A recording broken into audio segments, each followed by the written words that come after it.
And welcome into the MLB Hot Stove Daily here on Saturday. Appreciate you guys joining us here at the Upside Sports Network. Be sure to hit that like and subscribe if you haven't done so already. Couple of trades we've just seen go down in the last couple of hours. The Yankees add another piece. Ahmed Rosario goes to the Yanks as they now have to deal with an Aaron Judge injury. We'll dig into that first here in just a moment. The second trade we saw is Randal Grichuk ends up getting moved to the Kansas City Royals from the Diamondbacks. Diamondbacks getting a reliever in return there. Sounds like Arizona's trying to beef up their bullpen going into next year with the returns that they've gotten so far for Naylor and now Grichuk. But let us know in the comment section the next big domino you guys think will ultimately be moved.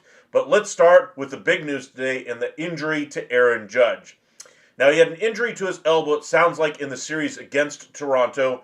Was DH'd at the end of the series after he had the injury, had the day off, played the field yesterday and couldn't really throw the ball back into the infield very effectively, and had some difficulty doing so.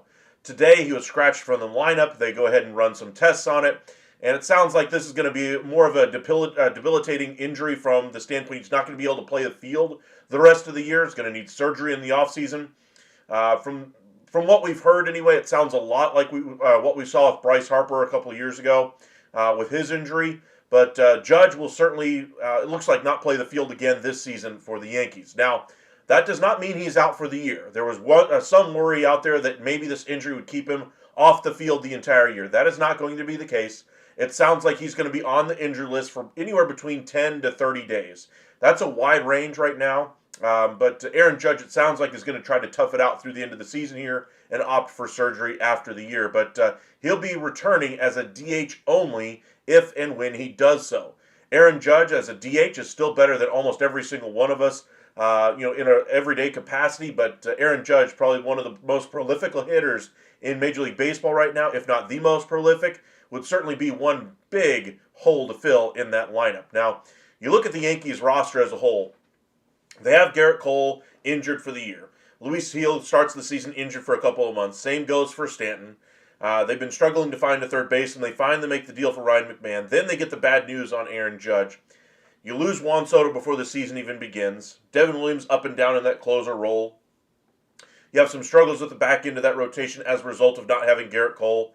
It's going to be a very interesting next couple of months here for the Yankees because this could be what it should have been from the outside is kind of seen as a lost year going into the season. Now with an injury to Aaron Judge, you mainly want to make sure he's going to be good for 26 at this point. But if he comes back and can be the player that he needs to be for the Yankees, this could still be a very competitive Yankee team. Now, don't get me wrong, they still have major holes on this roster. Just because they just added Ahmed Rosario and Ryan McMahon does not mean that this is now a roster completely healed. They still need to make some other moves here. They need to add a starting pitcher primarily, another bullpen arm, absolutely. And now, depending on what they're going to do with their outfield alignment, they might need to go after an outfielder or another bat. There was some speculation that with Judge's injury, maybe they could flex McMahon out to the outfield for this year and put him back over there at third base next year, go after Suarez here at the deadline, try to fill the hole that way. I doubt they do something like that, but I wouldn't rule it out completely because this is the Yankees. They're going to be very aggressive here at the deadline. A little bit surprised that they couldn't get a little bit closer on a deal with Suarez. Sounds like the price was just way too high, and if it was, good on them, I guess, for not giving up the farm, I suppose, for him. But one guy that could have been an option for them, Spencer Jones, was not called up today. He had back spasms. He might not get the call up for another week or two, but I would expect him to be on that Yankees roster sooner rather than later. I doubt they trade him unless they're getting a controllable starter or an impact piece here at the deadline. But we shall see. Welcome in Joshua, Sarah. Appreciate you guys joining us. Yankees got a trade right now. They do. Ahmed Rosario is going to be very good for them against left-handed pitching. They sent a couple of players out. Clayton Beeter and Braum, I think, was the other one. I can't remember his last name off the top of my head. But we'll get into that trade here in just a moment. But Ahmed Rosario goes to the Yankees as kind of a bench bat, somebody who can handle left-handed pitching for them. But let us know in the comment section how far you think the Yankees go now due to Aaron Judge's injury. How far do they fall here over the next couple of weeks without him in their lineup? Understandably, they have made some nice reinforcements here, but they're going to need to do more than this if they're going to weather the storm here with Aaron Judge. And who knows what he's going to be or what player he's going to be like when he comes back from this injury. I expect he'll do Aaron Judge-like things. Don't get me wrong. But to a certain extent, if you're a member of that front office there in New York, you got to have it in the back of your mind that hey, what if we end up losing him for the entire year?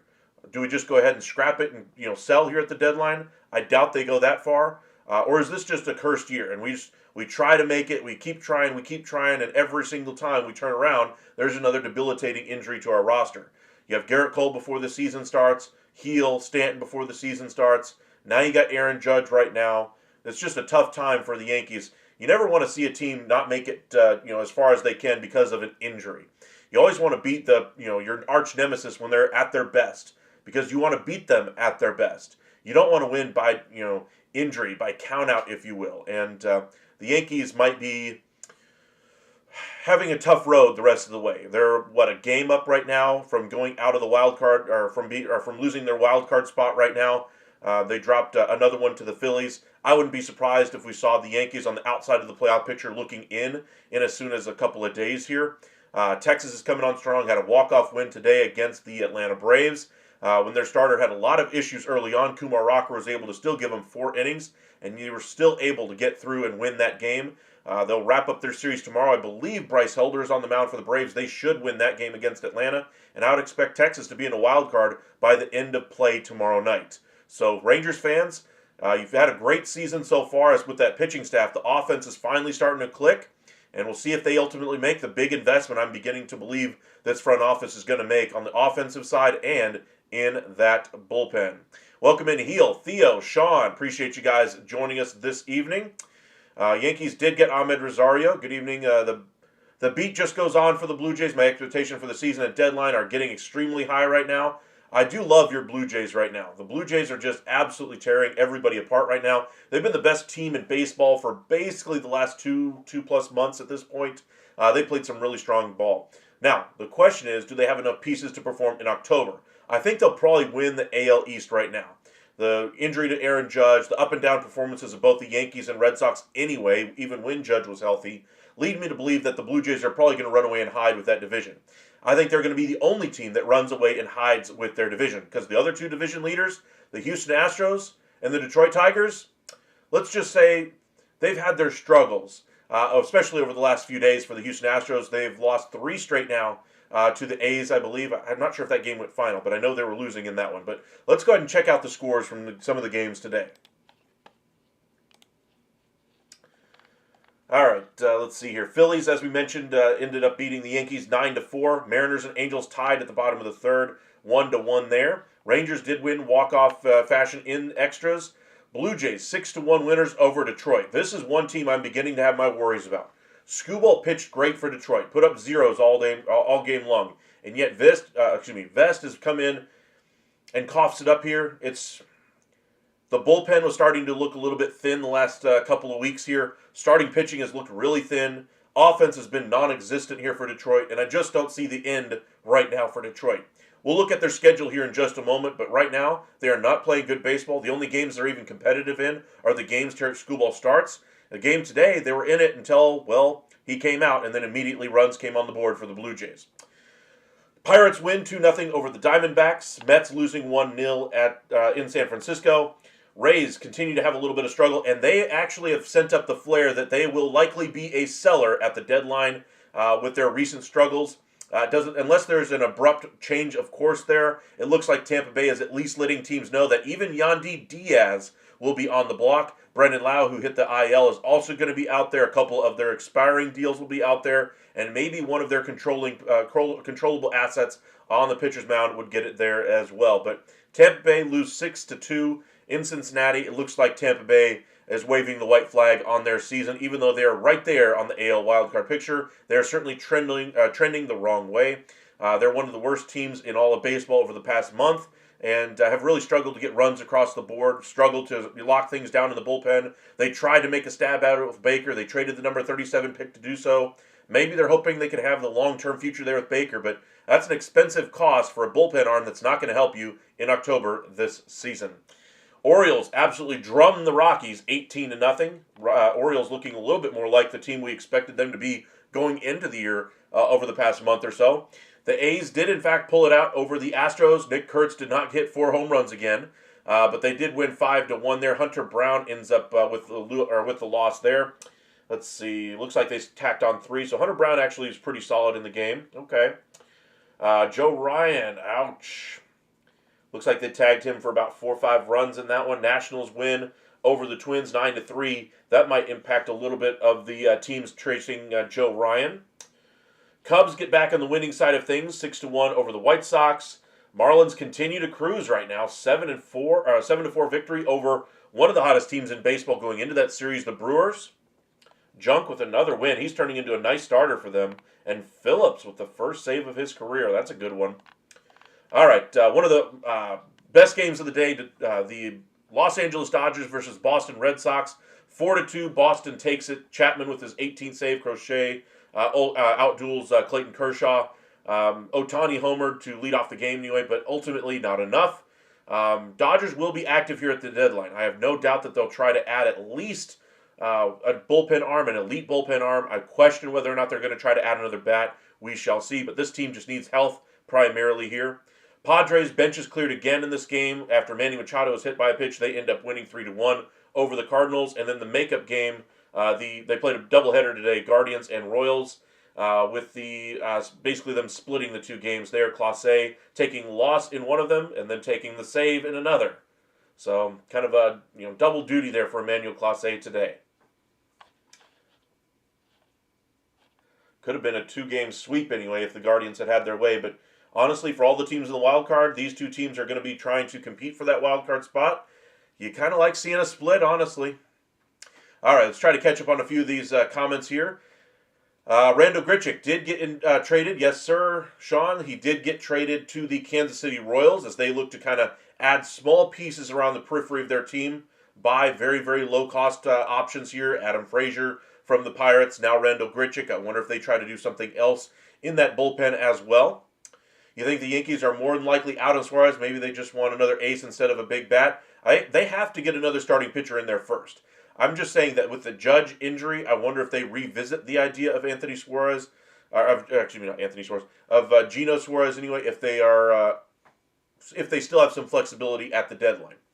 Cubino So Wild, Braves 44-59. The Braves have had a really terrible season, and to me, they absolutely need to get some pitching in there. I mean, they don't have a future next year unless they have some pitching. So, I keep talking about how unlikely it is that we see a trade of Albies, Acuna, Olsen, and Riley. But other than those guys, what other pieces do they have that they could trade away to bring in a controllable starter that would help them next year? They certainly don't have the funding to go out there and do it in free agency, so you're going to have to do it via trade. This is a time to try to take advantage of some of those teams, in those win-now situations, try to get some controllable assets back. And, I would at least revisit the idea if I was Alex Anthopoulos, because this pitching is starting to look a little thin and thinner by the day out there in Atlanta. Cobra, I think Padres going to get Stowers and Sandy. They are very much interested in Sandy Alcantara. I could see that one happening. Stowers, I think he does fit a big need for them, but are you really willing to give up, say, Ethan Salas, maybe a couple other smaller pieces to be able to get it done? So far, the answer to that has been a resounding no. DeVries and Salas are the two untouchables from the Padres, and without being able to get one of those guys, you're not getting a deal for Stowers from the Marlins or any other top piece there. Heel, I like how the Rangers bats were like, the trade deadline is near, let's get good now. Well, Smith has had his issues over the past couple of weeks. He was carrying the team offensively for the first couple of months. It's nice to see the team finally picking him up. Josh Young is actually looking like a productive hitter in the lineup once again. His swing is not nearly as jacked up as it was before he went down to the minor leagues. Jock Peterson will be activated tomorrow for Texas as well.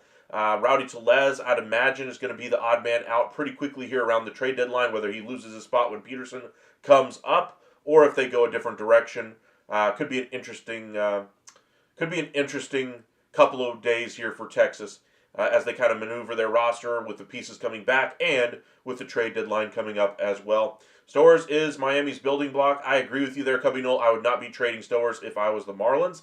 Athletics always have the Astros number for some reason. Well, I'll put it this way.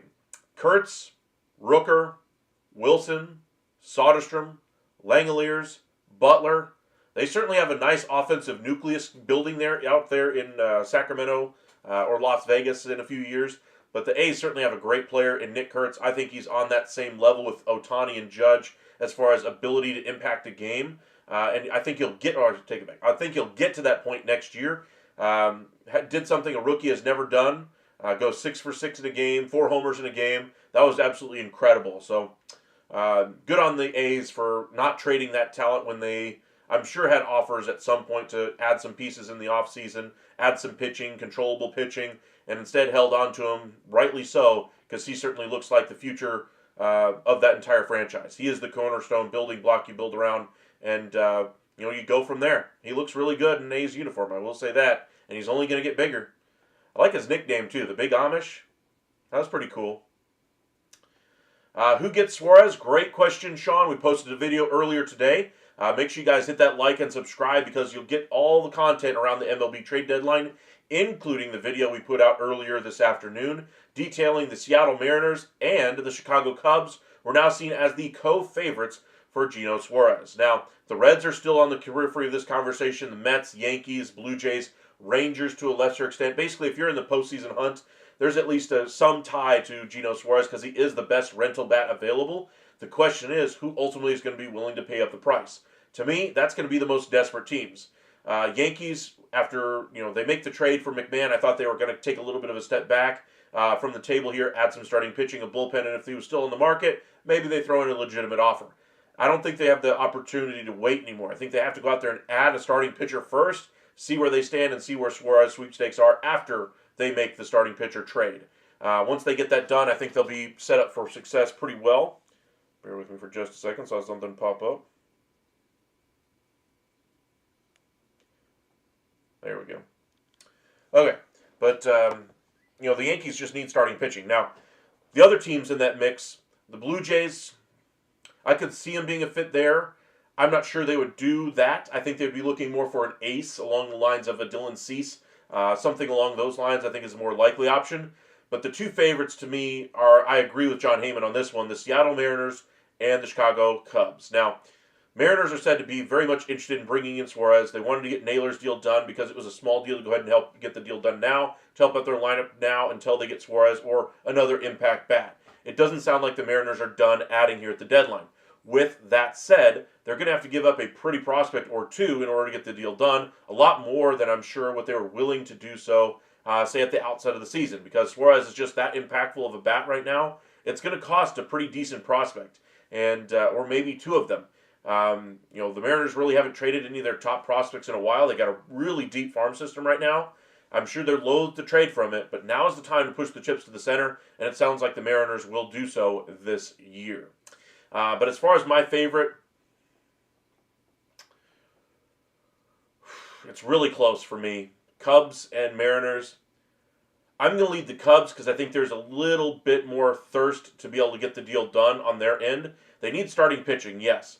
But I think they're going to try to bring in another bat to this lineup wherever they can fit him in. I think the Mariners, though, are just... They have the experience, though, with him. Played in Seattle. They're comfortable with the player, obviously, if they want him back.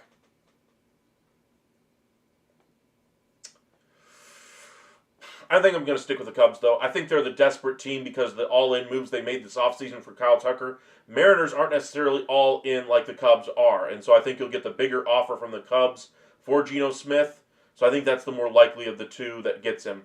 I don't think Suarez gets traded till the deadline because the Dbacks want to make sure they get the best offer for him. I think they'll probably wait until tomorrow at the earliest to deal him. They still have more pieces that they're trying to move as well. They've done a nice job dealing a couple of pieces over the last couple of days, but they got more work to do. They still got to move Kelly. They still got to move Gallen. There's a couple other pieces that could have interest in other clubs, but Suarez is their big piece. As long as they get the premium of that ask anyway, I think we'll get a deal done sooner rather than later. I don't think that's a deal that necessarily waits until 10 minutes before the deadline. I think the earliest we see that deal is probably tomorrow afternoon. The latest we probably see that deal, probably Wednesday night, something like that. Jace, welcome in. Appreciate you joining us. Got about 40 of you guys with us right now. Be sure to hit that like and subscribe. We're going to get into a lot of trade talk this evening. Keep you guys updated on all the latest from the MLB trade deadline. Jace, the Yankees acquire veteran infielder Ahmed Rosario from the Nationals. They get Clayton Beeter and Brom Martinez, excuse me. I like the deal for the Yankees. Helps them out with another bat here and gives them the flexibility now. If Aaron Judge does or if he can't play the field, which sounds like he's not going to be able to the rest of the year, that you could probably flex McMahon to the outfield if you had to, and put Ahmed Rosario over there at third base, and still try to make another addition. But we'll see if they decide to change up their outfield alignment here. They have Dominguez, they have Grisham, they have Bellinger. Bellinger, of course, can play in right now. They put Grisham in center. Dominguez out there in left is probably their everyday outfield, but they can still flex McMahon out there if they need to as well, if they want to get Ahmed Rosario's bat in the lineup versus McMahon. So we shall see. That's an overpay. Well, I mean, he's kind of a journeyman at this point, so anything that's not just really small level prospects is a bit of an overpay. Mike Deportes reports the Cubs are the team most intensely chasing Gino. Doesn't surprise me. Shaw upgrades crap bench and plays third, second, and short.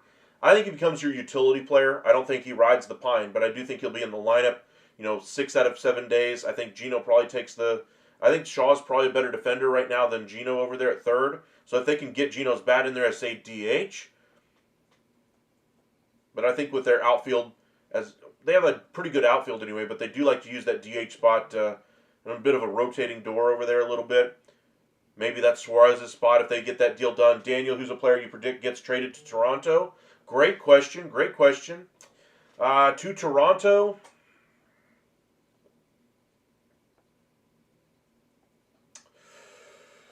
let's see. They're going to be aggressive, but they're going to do something that's going to be impactful at the deadline. So I'm going to go with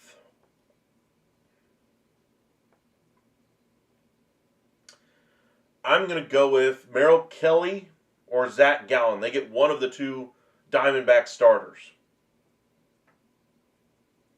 I think the Yankees or Mets end up getting the other one. I think the Cubs try to get Dylan Cease. Keller for the Yankees also makes a lot of sense right now. Let's go ahead and check out the standings after play today so far. A lot of the games are now in the books, but let's go ahead and update where everybody stands. These division races are getting a lot closer. Who would have thought the Astros would be within 5 games of the other two teams at the top of this division, say, a week ago? Mariners are playing a little bit above 500 ball. The Rangers are definitely above 500 over the last few weeks here. They're definitely gaining ground. 5 games in the last couple of months here is nothing. This division is going to be competitive down to the wire, I do believe, especially if the Mariners are expected to be big buyers at the deadline. Blue Jays, I think, are the one team that could run away with their division. 6.5 up right now on the Yankees. Yankees right now are trending downwards. So are the Red Sox. They're just trying to tread water. The Rays, of course, look like they're bowing out of the race here as they've kind of waved the white flag, according to several teams, that they've positioned themselves as a seller at the MLB trade deadline. I want to hear the apologies in the comments from you guys saying, well, the Rays are so close to playoffs. Of course they're not going to sell here at the deadline. They couldn't do that.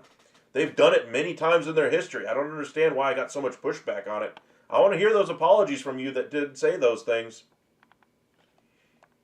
Told you guys it was going to happen. All right, Orioles already in the seller position. And then in the AL Central, Tigers coming back to the pack here a little bit. Guardians playing great baseball. They picked up, 6 games in the last week here. They're only back 7 back anyway. This race is not over in the Central. On the NL side, Mets and Phillies pretty much duking it out for the top spot there. Other team gets a wild card spot, but don't sleep on the Marlins now. They've certainly been playing some really strong baseball over the past few weeks. Do I think they have enough? No. I still consider them to be sellers. If they sell off all their best pieces, obviously that stifles any and all momentum, but they put on a very nice fight this year. NL Central, Cubs, Brewers kind of running away with it. Reds a little bit falling backward a little bit here. But they're still in the wild card hunt. They're catching the Rays at the right time as they've kind of put up the white flag. So maybe the Rays can stick around a little while longer, maybe another month or so, get these young guys some experience chasing a pennant, and maybe they get lucky and end up getting a wild card spot. Cardinals are waving the white flag, it looks like, on their end. It looks like they would like a controllable starting pitcher more than anything else. But that's going to be a tough ask at this deadline unless they find themselves in a 3-team scenario where they trade out some assets and bring in a controllable asset from another selling team. That would be one way they could do it, even in their own division, with the Pirates for, say, Keller, Cabrera from the Marlins, players like that. NL West, I think the Dodgers are going to run away and hide with this one, even with their injuries. You look at how many times we've said the Dodgers have injury this, injury that, poor performance here, poor performance there, and yet look, they're 61-44, top of the NL West. They're not playing great baseball, but they're still doing enough to be on top of the NL West, and they just got to wait until they get to October. I don't think they really care if they win the division or not. Padres are looking like the number 6 spot in the NL right now as the final wild card. It looks like they're going to duke it out between the Giants and Reds for that honor. Diamondbacks have positioned themselves as a seller. Giants would like to add a starting pitcher to their mix here, give them some more innings after they traded for Rafi Devers. They need some more versatility or some more innings out of their pitchers there. But that's kind of how things stack up on the division. Let's look at the wild card and see how bunched up the AL wild card is right now. I mean, look at this. A game and a half separate all 4 teams. Yankees, Mariners, Red Sox, and Rangers. 3-7 in their last 10 for the Yankees. It's not looking good for them. Mariners are playing solid ball, 6-4 in their last 10. They're an ascending club. Red Sox 5-5. They're kind of middling right now. A couple games good, a couple of games they don't even look like the Red Sox. Which team are they?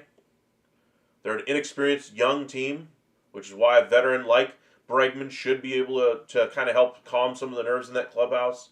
Aroldis Chapman in that bullpen helping out down there with the nerves of a pennant race.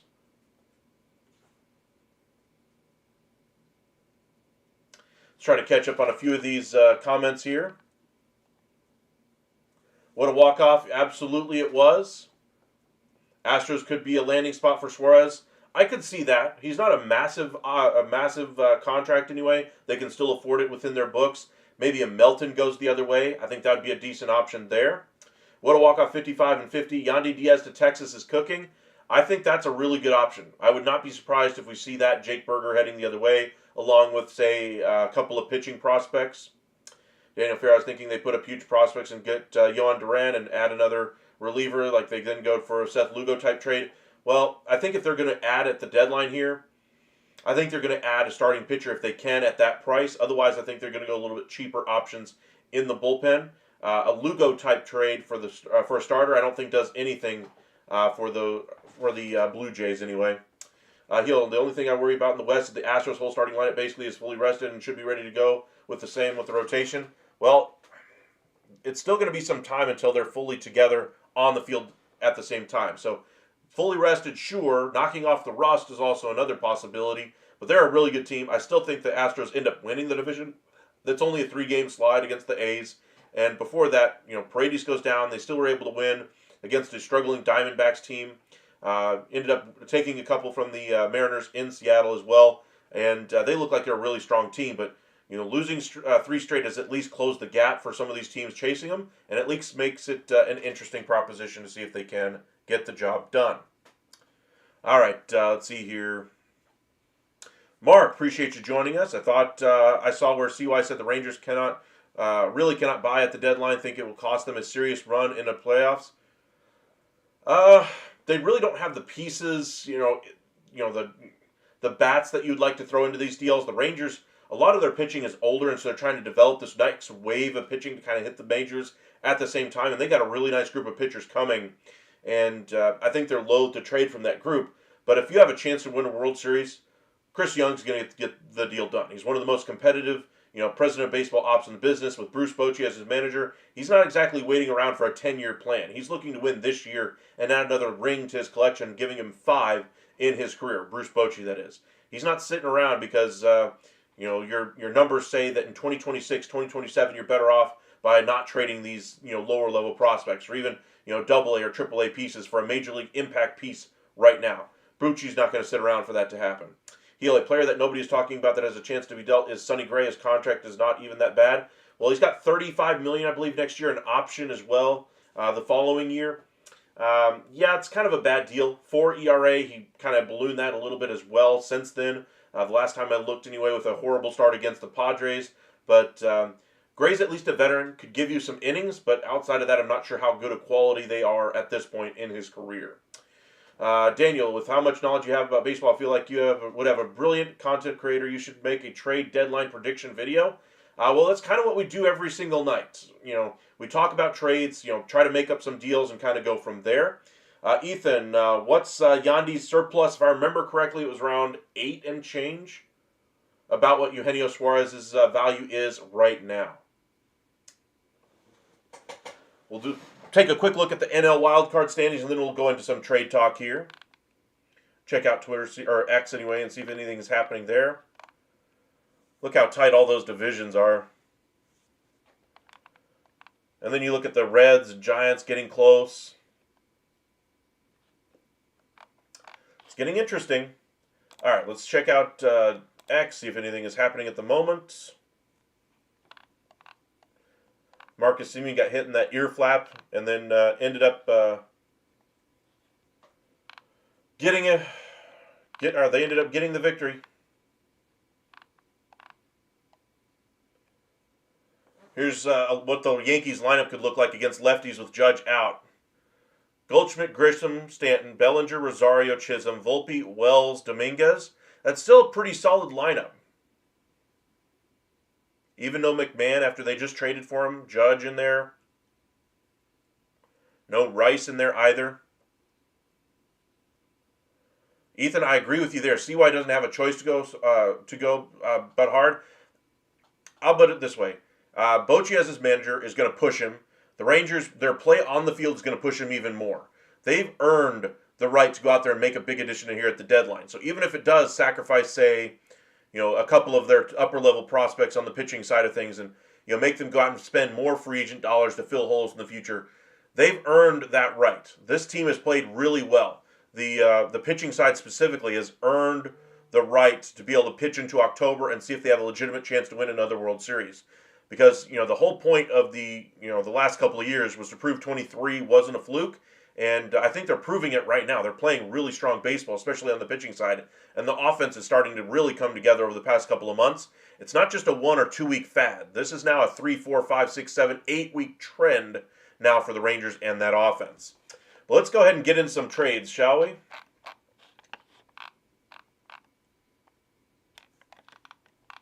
Yep, there's the Ichiro. Countdown for the Hall of Fame is tomorrow. Usually on Hall of Fame Day, we do get some rumblings early in the morning, but we don't get any actual deals during the Hall of Fame speeches and so forth. Most teams are respectful of those Hall of Famers having their day in the sun.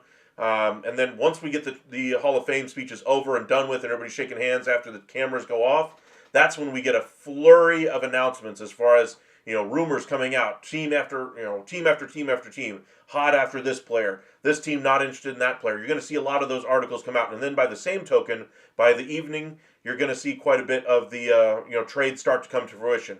Some of the trade chatter narrowing it down to say 1 or 2 teams.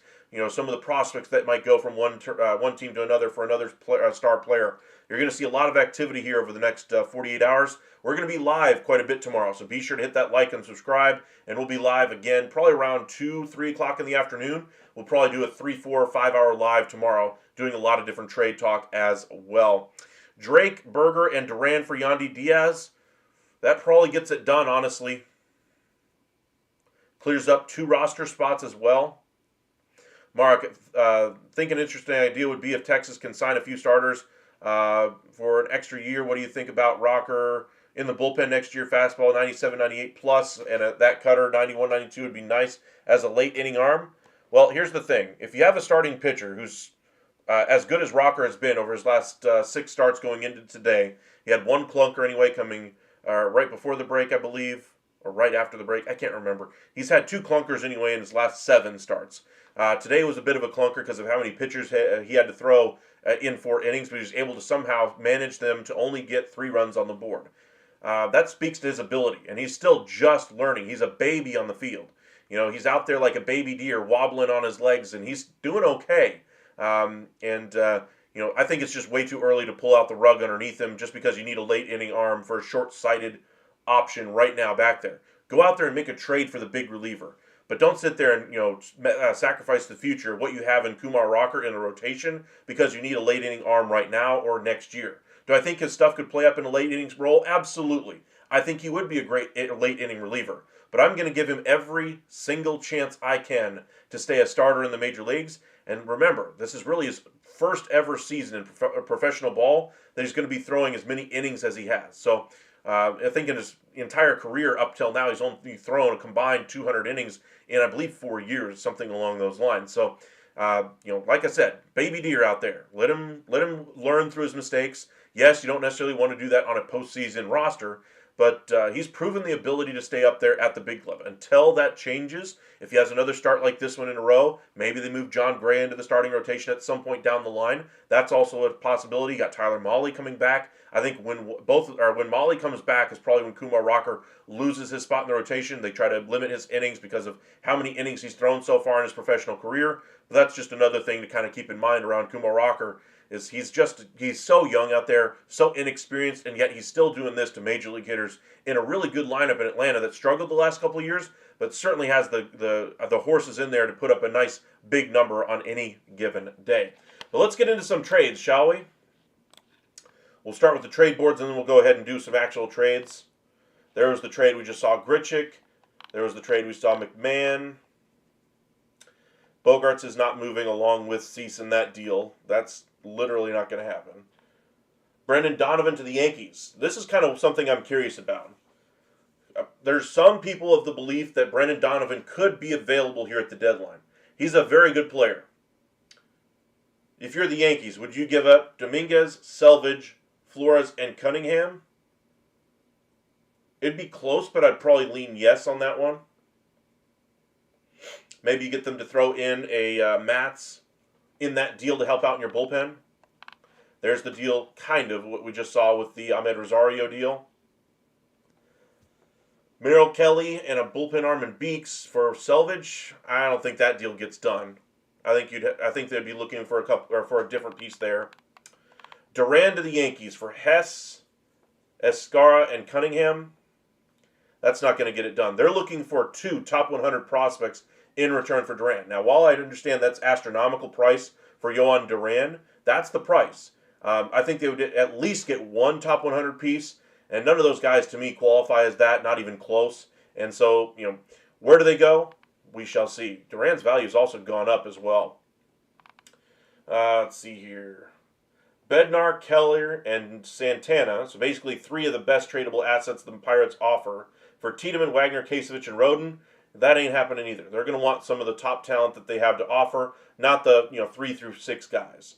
If you're getting a controllable starter and a closer and a setup guy, you're going to need to give up a little bit more than that. Even though the value's there, the top-end talent is lacking. Ben Rice for Dylan Cease and Adrian Morejon. You're not trading your best reliever, the best reliever in the game this season anyway, in Morejon. Cease, I think, is very much available. Rice for Cease, I think, would be a nice starting point, but I don't think Rice would be the right piece for them. I don't think the Padres have enough ammunition to get quite that high of a return. Chicago Bears. Are the Chicago Cubs still on the third baseman?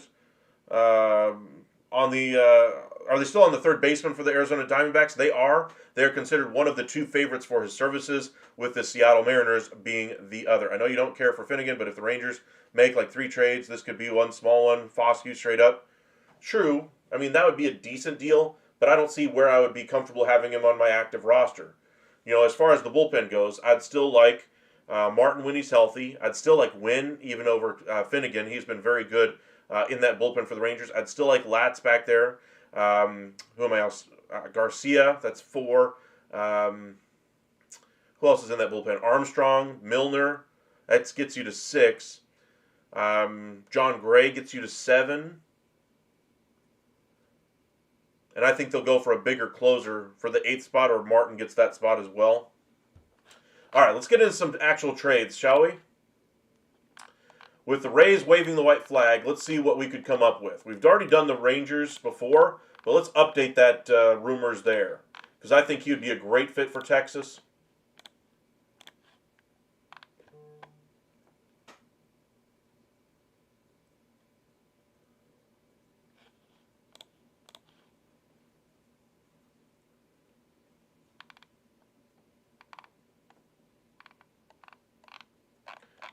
Saw a tweet anyway from Heyman. Okay. Let's see here. Taj Bradley's value has dipped anyway ever since he was sent to the minors. Diaz is still around 8.1. Okay, so if you go there, what's Diaz looking like this past few days?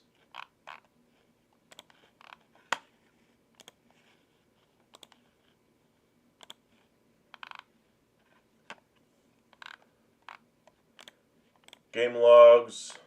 He certainly cooled off. 231. So it looks like he started to cool down just a little bit after quite a run there.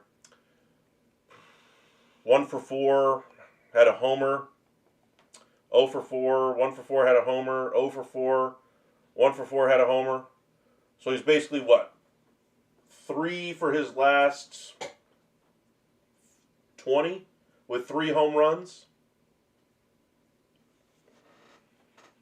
It's a little bit of a rough patch there.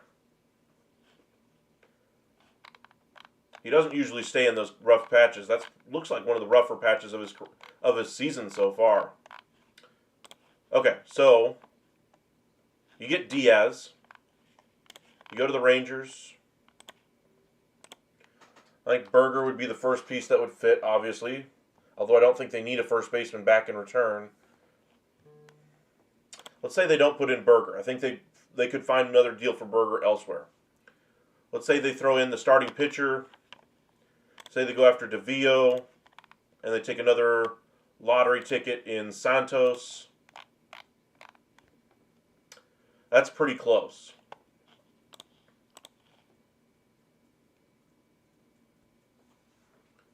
Are they still on the pitcher from the Diamondbacks, or you mean the Marlins?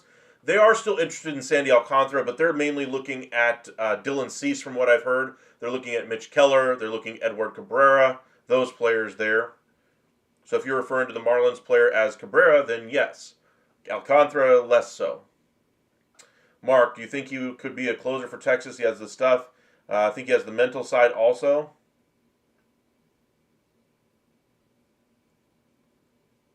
Who? Finnegan?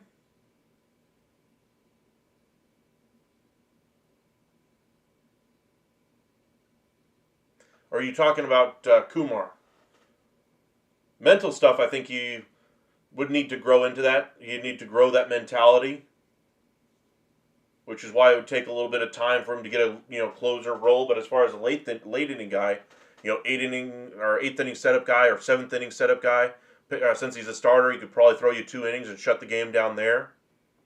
Kind of like what the Rangers did with John Gray today, giving you 3 innings out of the bullpen. He was great today again. Let's go ahead and do a bigger trade though, because I think the Rangers are looking a little bit bigger game here at the deadline, especially if they're going to do something really serious here. You guys already know I've been talking quite a bit about Wyatt Langford. He's put up another 0 for 4 with 2 strikeouts today. Do I think he's got star potential? I still do. I'm a believer still in Wyatt Langford, the player. Cole Winn, I think he absolutely has the stuff for it. I think he's probably a year away from being the mindset of a closer. I think right now he'd be a great setup guy for the Rangers. I think right now if you give him the ball in the 8th inning, he could handle it every single time out just fine. The 9th inning, I think you'd have some bugaboos just like Garcia does this year, but if you gave it to him, you'd probably have about a year.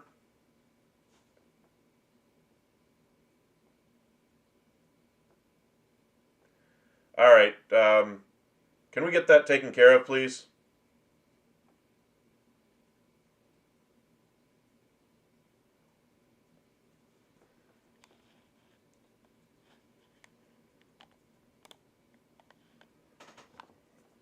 One of my moderators mind getting that taken care of?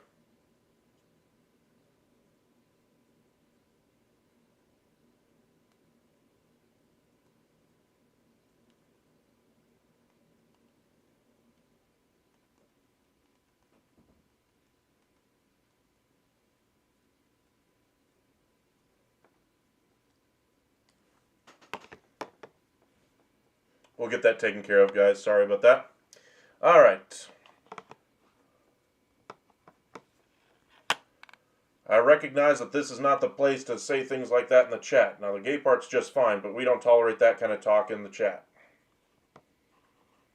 Talk of any kind, male or female like that, will not be tolerated in the chat. All right. My apologies, everybody. Let's get back to actual baseball, though. Let's see here. What's a bigger trade that we could do? We've talked a little bit about Wyatt Langford in the past. I'm going to hold off on that for now. If the Rangers are looking to do something big, thank you, moderator. Appreciate that. If the Rangers are looking to do something big here at the deadline, I'm talking like controllable asset big, somebody bigger than Eugenio Suarez getting traded.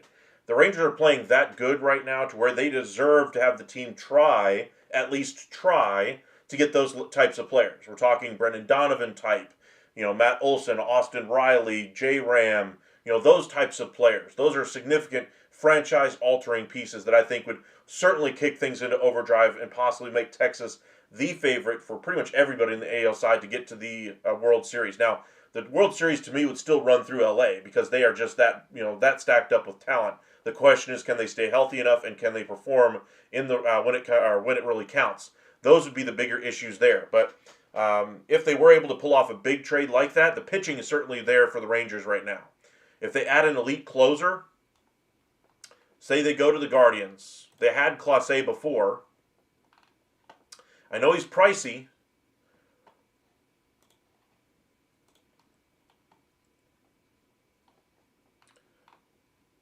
But 38.7, the price ain't getting lower now as we get closer to the deadline. Matt Olson would be perfect. I agree with you there. He's like the perfect first baseman, I think, for this lineup. Gives them a left-handed hitter and then allows them to go out there and add another right-handed bat for their bench. I think the question would be, Josh Smith. What would his long-term role on this Rangers team be? Because if you bring in Matt Olson, that takes away one of the defensive versatility spots that he offers. Now, of course, he would be the primary backup for Seager in the field. That's a valuable role with the Rangers team, which Seager's had his issues with soft tissue injuries, hamstrings, calf strains, lats, those kinds of things, obliques. But, he certainly is still a good player. But we've seen in 2 years now, I'm going to say 2 years because last year we saw him fade in the second half. So far this year, he looks like he's a fading player again. I wonder in the offseason, I'm not saying during the year, in the offseason, if they acquired a Matt Olson, is if that would require them to then move on from Josh Smith, maybe trade him for another bullpen arm or a couple of assets in the future. Smith, I think this is about the pinnacle of what he is as a player. High on base guy, patient at the plate, but he's never going to have a whole lot of pop. This is pretty much the player that he's going to see. But usually for a utility player like that, unless you're playing him the majority of the games, which if you bring in Matt Olson, you're probably playing him at DH, and I don't really see him playing a lot of DH next year. You're going to have to split time there with Jock Peterson. You'd still get time over that short. You'd still get time at third, I'm sure. But having a cheaper, lower-cost utility guy to kind of fill those same roles, I think could be a way that they ultimately go to capitalize on Smith's value in the market in the offseason. Because I think if they make the move for Olson, that kind of takes away one of the spots that you could really maximize the value of a Josh Smith. Otherwise, you risk what you did with Ezekiel Duran, taking a player who was playing really well for you in 2023, which was taken out of the lineup because there wasn't really a spot for him in the lineup, came back the next season and didn't quite have the same productivity. And now we look at Ezekiel Duran as kind of a, hey, let me toss you in this trade to get you off of my roster type of a piece. This is kind of the value we see in Josh Smith right now is what we saw in Ezekiel Duran then. So, that's kind of my thought process on as far as Josh Smith. But like I said, I don't see them trading him this year. But in the offseason, if they made an addition of Matt Olson, that would be a trade that I could see them trying to do to kind of get some more versatility as far as, get some more impact than what they would be getting out of Josh Smith at that point. Now, let's get back to this trade. Big piece, Emmanuel Clase, 38. That's a hefty price for a closer. Especially after he gave up 3 runs in the game earlier today and then came back and saved it in the following game in the doubleheader. All right, so what would you have to give up? Walcott obviously would match the price. You need to get a little bit more coming back from the Guardians to be able to make that work. I don't think they'd do something like that. Now, unless they're willing to include, say, a Quan or something like that, then things would get a little bit more interesting. But I think the only way you could piece that together would be a Rosario. You'd be looking at, say, like a Dreiling, a Drake, and then you're only looking at, 15 plus 16, so you're looking at about 32.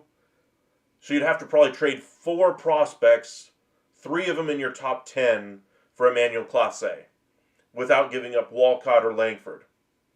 That's a little steep. They don't really have a lot of those in-between prospects, those, the guys in that range from, say, 20 to 30 range. They don't really have anybody that fits that description. Let's go to a different team. What's another big piece they could try to acquire? One that we've been talking about and one that I think will move is Mason Miller. Now they're absolutely looking for starting pitching right now in return. So Mason Miller, a little bit cheaper than Emmanuel Clase, and he has another year of control. I would lean towards Mason Miller between the two because you already know what you had in Clase. You get a younger guy in Mason Miller, and his contract is obviously cheaper since he isn't arbitration eligible yet. So this trade could be a little bit more feasible. You could probably do a Rosario, a Drake, a Davilo, and a Dreiling. But that gives up basically your three best minor league arms in this deal. Maybe if you take out Davila, you could do, I don't know, Fitzgerald as a second baseman. That might work for Mason Miller. Trade Langford if it gets you Class A. Well, I think if you're trading Langford, you're getting Class A plus if you trade Langford. Would you do this trade for Mason Miller? Let us know in the chat. Hearts in the chat if you like this trade.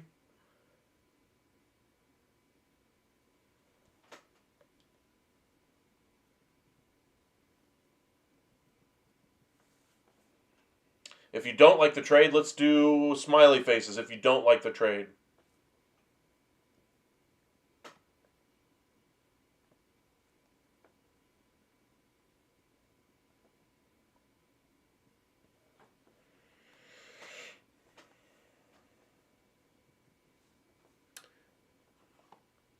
I would give this trade, if I was a Rangers fan, I'd probably give it a B minus. Because I'd really like Mason Miller as a closer, don't get me wrong. But this would be taking a couple of really impactful pieces. And this would be close though. I'm sure another team would probably outbid the Rangers if they did this offer. Well, he's not exactly in a down year. Kind of like Dylan Cease has his unlucky year. On the starting pitching side, his true ERA is like a 3.5. Mason Miller, his is around a 2.88 as a reliever. Still has some of the best swing and miss stuff. You look at the StatCast stuff on Mason Miller. Let me pull up pitchers.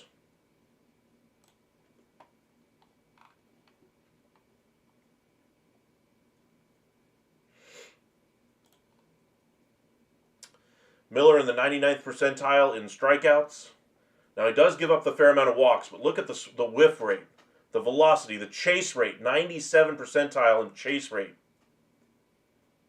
Expected batting average, 98. He's pretty solid all the way across the board. You look at where he kind of ranks this year. Let's see here. Let's do ex-WOBA.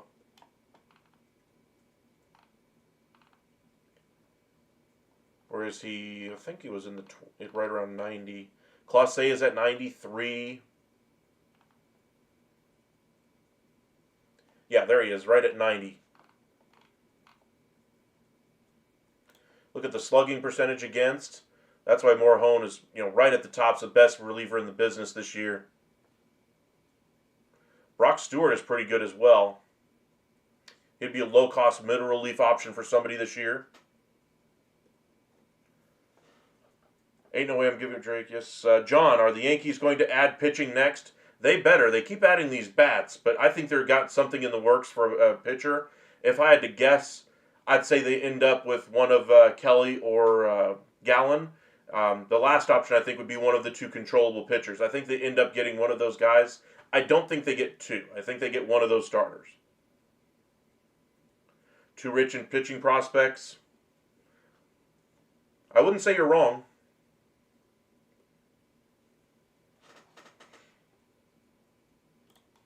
Let's do a more interesting trade. Let's make this a three-teamer. We're going to leave the A's in there.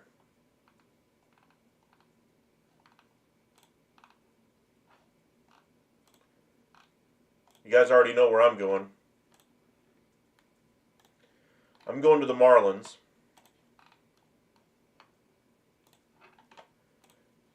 This is going to be a massively expensive trade, but I'm just going to get the roots of this deal first and then see if it's even making sense first. So bear with me for just a second while I kind of click on a few names first.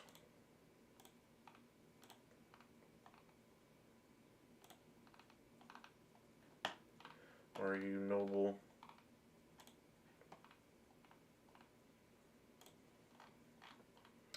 Okay, so where are we at as a starting point here? Marlins would still have to give up another 30-ish.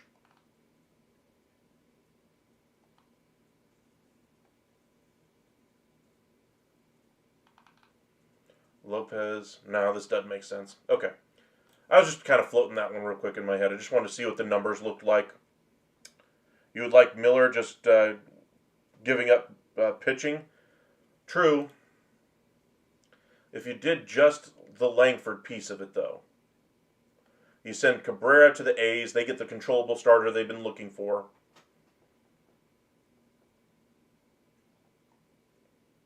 You throw in another prospect. Give him another piece like, I don't know, DeVio.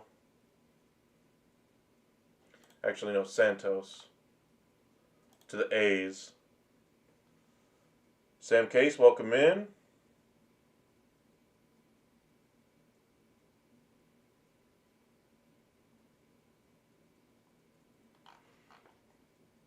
What do you guys think of that one? You'd still need to replace Wyatt Langford in the outfield. But now you have a piece that you can flip another deal in Thomas White, and you get your closer.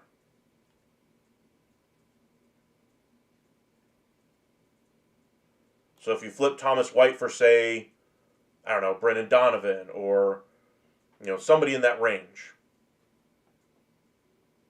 It's not horrible.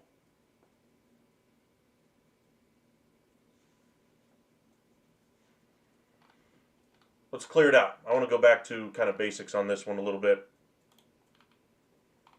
Let's do another trade. Let's do a Yankees trade. Got a lot of Yankees fans in here. Let's go for a starter. And let's make it a challenging trade. We're not going to do the basic one like a Kelly or a Gallen. That's an easy deal to get done, I think, at this point. I don't want to give up on him either. I still think he's going to be great, but I'm looking to win a World Series right now, this year. Langford isn't helping pull the rope this year. He needs to start pulling that rope a little bit firmer. He had a nice start to the season, and then was looked to carry the offense when Seager went down, and did okay for a couple of weeks, and then basically since that point, it's been a slow, winding trail down. And I still think Langford's going to get there. It's just, right now we're in a pennant race, man. We're trying to win. I don't need to worry about what's going to happen in 2, 3, 4 years from now.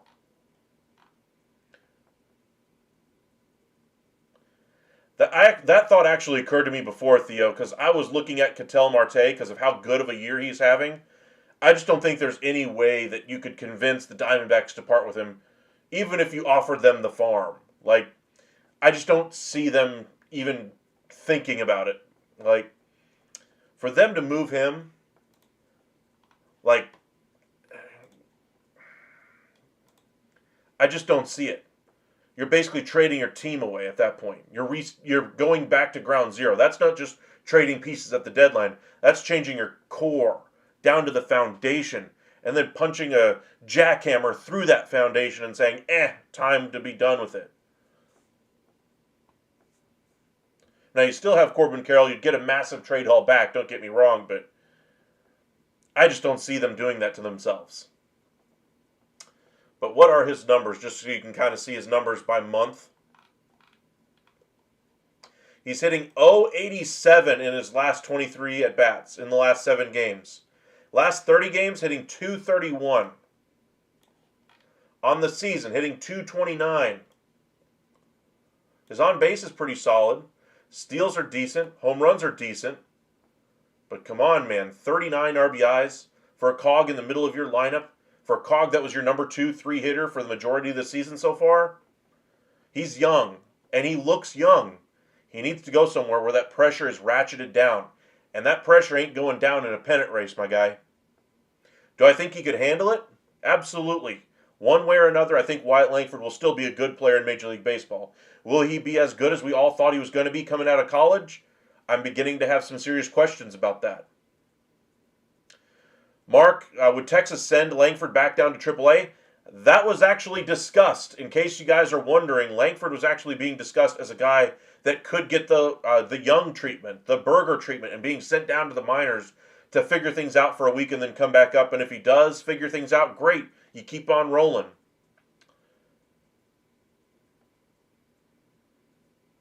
Kid hasn't played much baseball. True. But I mean, let's look at his numbers this year. This is what I mean by having too much on his shoulders. 263 in March, only a few games, right? April, 310. He looked really good. Look at that slug. 655 for a month. He was having a really nice month. 5 home runs, 5 doubles, 18 hits, 58 at bats. That's pretty solid. And he missed, what, 2 weeks of that? Between April 8th and April 20th. You get to May. That's when things started to fall off for him. 189 average. 100 at bats, 20 hits. June, 224 average. So getting a little bit better. Only 76 at bats because, again, missed some time towards the end of the month. You get to July. So far, 217.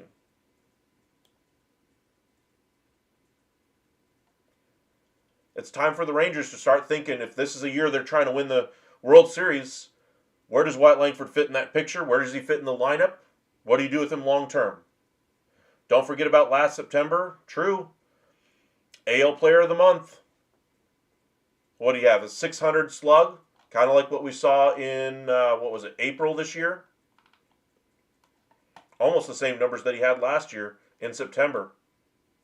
Very similar. I think he had a higher batting average, though. Breggy, welcome in. It's time for Spencer Jones. True, but in case you guys are just joining us, Spencer Jones had back spasms. That's why he was not called up immediately when Aaron Judge was announced as basically told he was going to have an injury. He's going to miss some time here. The thought was that maybe he'd be the call-up, but no, due to back spasms, he was not. Hopefully, they're not going to be anything that keeps him down for any long period of time, but I think he will be on the big league club for the majority of the year, the rest of the way. It's just a matter of when he's ready to come up, those kinds of things. But he was not called up today due to the back spasms. But let's go ahead and do that Yankees trade. We're looking for a starting pitcher, something bigger than Zach Gallen, something bigger than Merrill Kelly here at the deadline. Yankees need a starter. So we could go to the Cabrera trade for the Marlins. We could do the Keller trade for the Pirates. Where else could they go for a starter? Peralta from the Brewers. I think if they were not having as good of a season as they were, I think that'd be a legitimate conversation. Cardinals don't really have any pitching that interests the Yankees this year. Cubs are looking for some. Diamondbacks, we just talked about their guys. Dodgers aren't trading anybody. Giants don't have anybody left that they'd be willing to give up. Let's see, Mariners if you wanted to get creative. You could go to the Orioles. They've been connected to a couple of different Orioles starters recently. Any of them difference makers? Let's take a look. Bradish, let's see here. Rogers is having a good year. That'd be a pretty good option. Let's look at Rogers' numbers.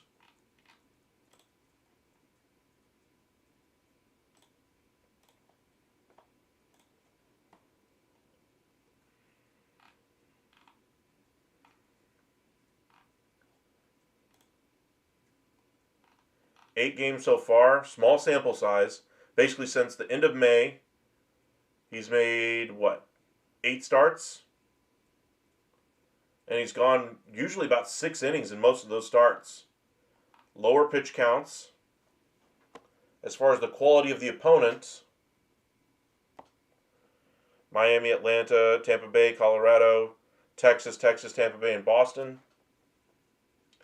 Not too bad.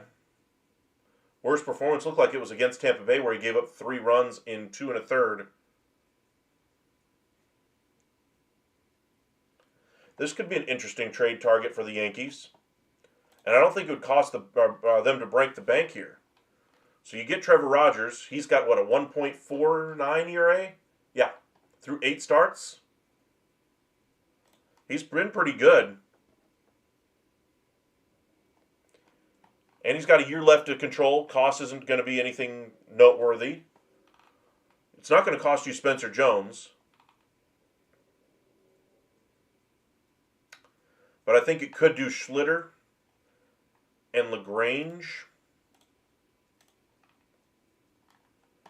Might be very interesting. Orioles could throw in one small piece as well.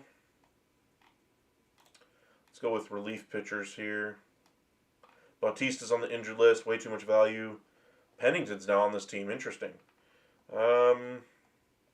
Dominguez has been really good this year as well. Let's say they get Sir Anthony Dominguez.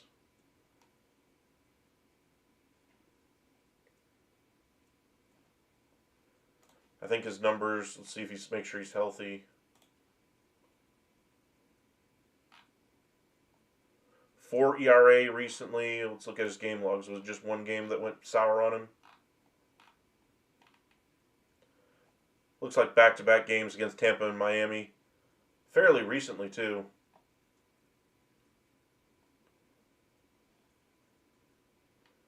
.321 average this month, 136 the month before. So he's a reliever that's been good this year, but having recent struggles. Maybe you leave him out. I don't know. That would be I think that'd be a little bit of an overpay. I think you could even. LaGrange is having a really good year down in the minors. That's why I think that he would be a better target for the Orioles. But Schlitter would immediately go into the rotation for the Orioles. Is there another pitcher like a Morton? Doesn't cost a whole heck of a lot. Eflin would kind of fit the bill here. What does Morton and Eflin look like this year for the Yankees if they were to make that move?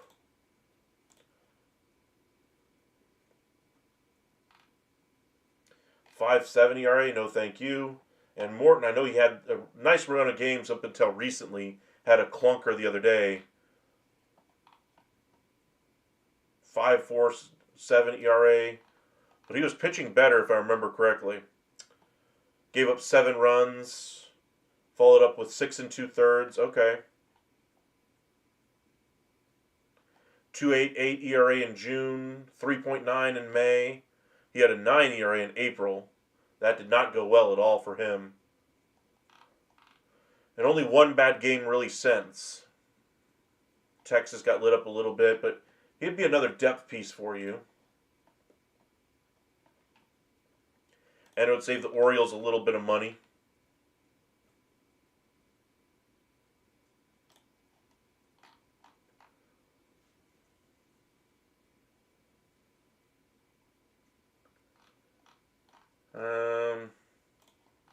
Nah, I think I'd still rather just keep the deal straight up. Are we in on Sonny Gray again? I would be surprised, honestly. The price tag is just way too high, I think, for a team like the Yankees to try to bring in. I kind of like this idea for the Yankees. I know nobody's going to think of Trevor Rogers as a sexy name, but when you look at the production,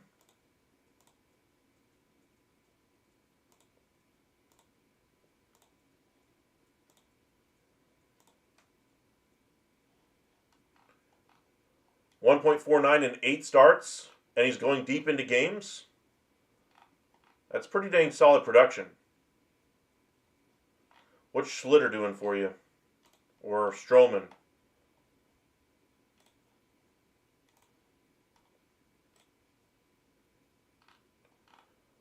.435 in 2 starts. Stroman is 6 ERA. I think you could probably DFA Stroman after this deal. So Rogers immediately takes over in the rotation for Stroman. Stroman's DFA'd, and you finally get rid of that headache. And you get Rogers at a very low cost for next year as well. I would say yes to this one if I'm the Yankees. It's a little bit rich, but the extra year of control is what you're paying for with the overage there. A controllable starter. Low cost. Probably takes over in your starting rotation as your number 5 starter next year. This year he's probably your number 3 due to injuries. I like that deal. Let's go ahead and do another one. You guys let me know in the chat which team you'd like to see us to do next. Let's have some fun with some trades here.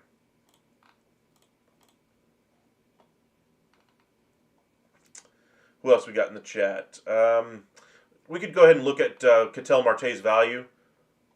Because like I said, I think that would be an impactful trade for anybody who gets him. But, just to kind of show what his value is. 95.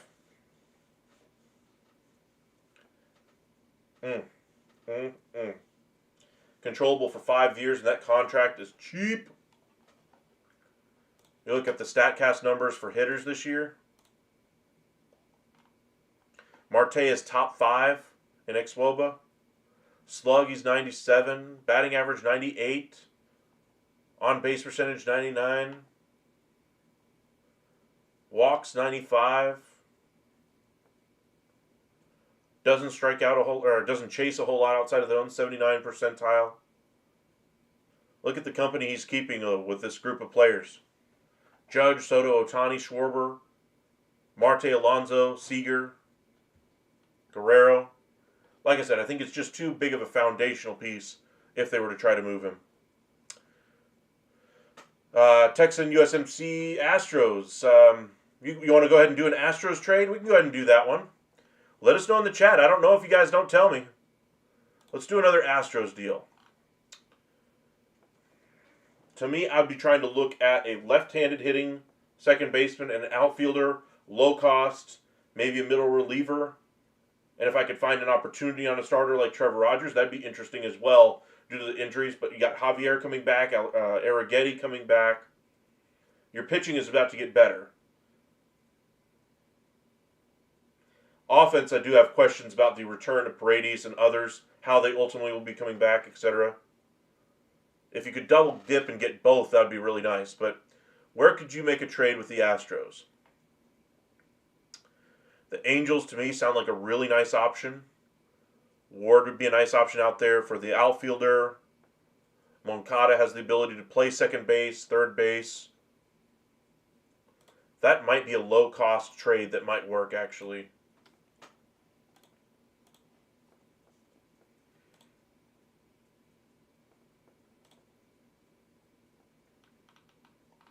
Soler just hit the IL. He's not going to be traded, obviously. Darno behind the plate. Don't need that. Evan White is now on this team. Interesting. Taylor just hit the IL. You ain't getting him. Low-cost starter and Anderson, maybe. Maybe go for Jansen as a setup guy. I doubt it. Rengifo would be a nice piece. Okay, we'll start there. And then where's Moncada?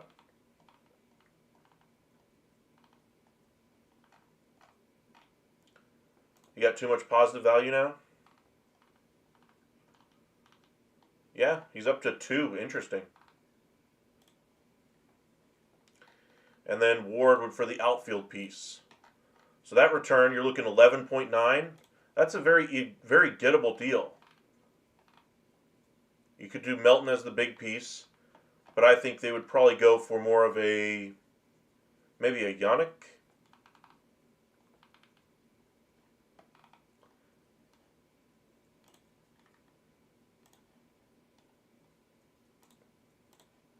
How close do you get there? 14.5.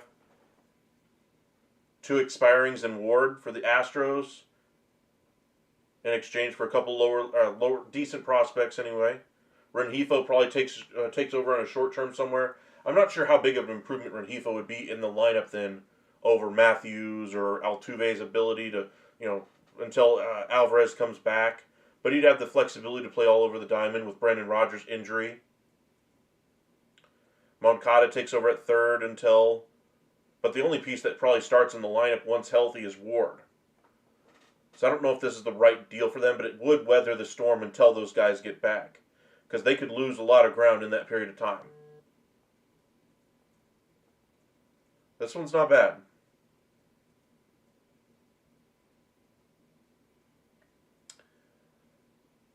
Reggie Seth Lugo. I mean, he would be a really good option as well, but the salary would be the concern if I'm the Yankees. I mean, Rogers is a better pitcher this year and a much better salary. I would like Lugo, but I think he's more like a target for the Cubs. I'd be willing to take on that salary because they're all in this year. Not that the Yankees aren't. I just think that the Cubs are more. They're less risk averse on salary, I should say. Whitcomb and Yolola. He threw pretty well today as well. I don't think they would want to move Yolola. I do like this idea, though. I'm going to go ahead and validate it and post it. Now, if you just did Ward in this deal in exchange for, some return there, I could see that as well. But it's not bad.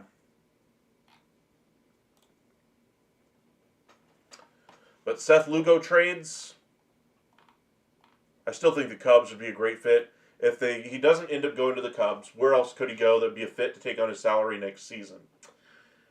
A's, I think, would be a nice option because he's that type of a player, but they're obviously not buying. Blue Jays, possibly, although I don't see him being a big upgrade in that rotation.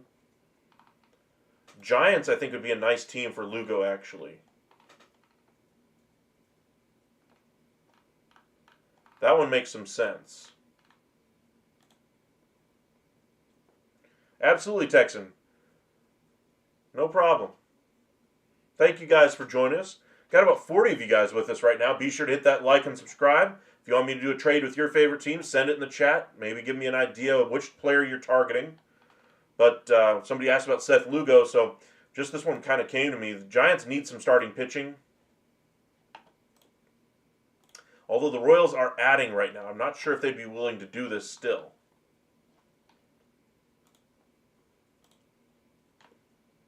But either way, you send Lugo to the Giants.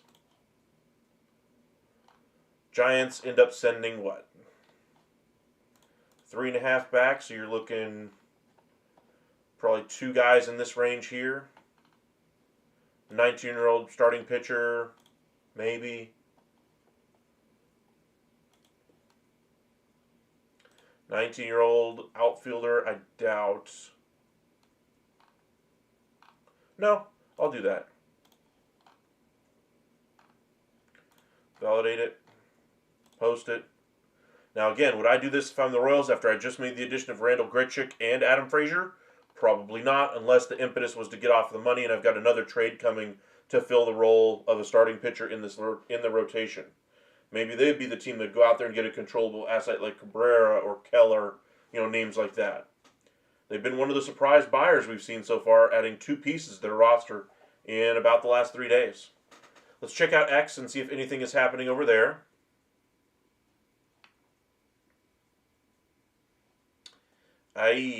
After his start today, Grant Holmes goes on the injured list with elbow tightness. That sucks.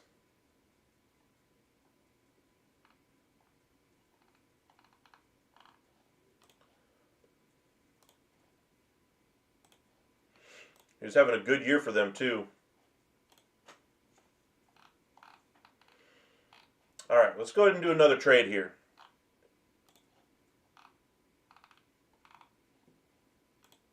We haven't done one for the Dodgers yet this evening, Red Sox or Mariners.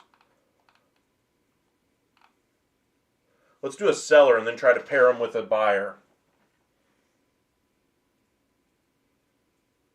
What closer is a real option for Texas to get?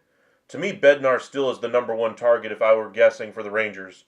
Low cost, controllable for another year, gives the Rangers exactly what they're looking for as a strikeout guy as a bullpen, closing experience most notably, and they've been targeting him for 2 years. That's #1. #2, as much as I don't like the option, I'd probably lean Kyle Finnegan because they tried to get him in the offseason, or at least were kicking the tires on him. So that's at least one player that with known connections to the Rangers. 3, I think, would probably be Duran, but the price is just way too high for the Rangers to be able to accommodate that price.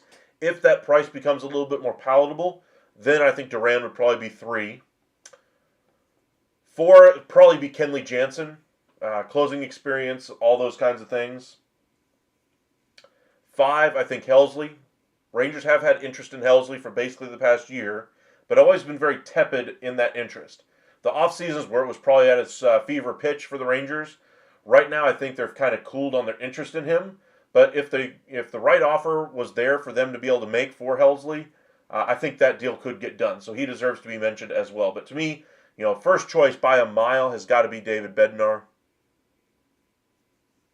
Just trying to think of anybody else. Just spitballing here. If anybody else would even make sense, Clase. I don't think the Rangers would do something like that unless they were getting Quan in the deal as well. Then you'd have to include Langford, and that's way too big of a deal at this point.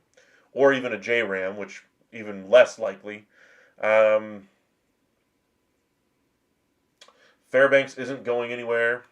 Suarez and Adam, the Rangers had interest in the last year and a half anyway. Padres are looking to trim a little bit of payroll and add a long-term outfielder, add some long-term starting pitching. If that's an avenue for them to get it, maybe they could spring one of those closer options out of there. That's pretty much your options if you're looking for a closer for Texas there, Mark.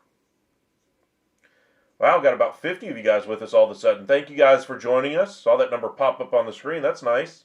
If you guys are joining us for the first time, be sure to hit that like and subscribe if you haven't already. Send us a note in the chat. Let us know which team you'd like us to do a trade for and see if we can make one.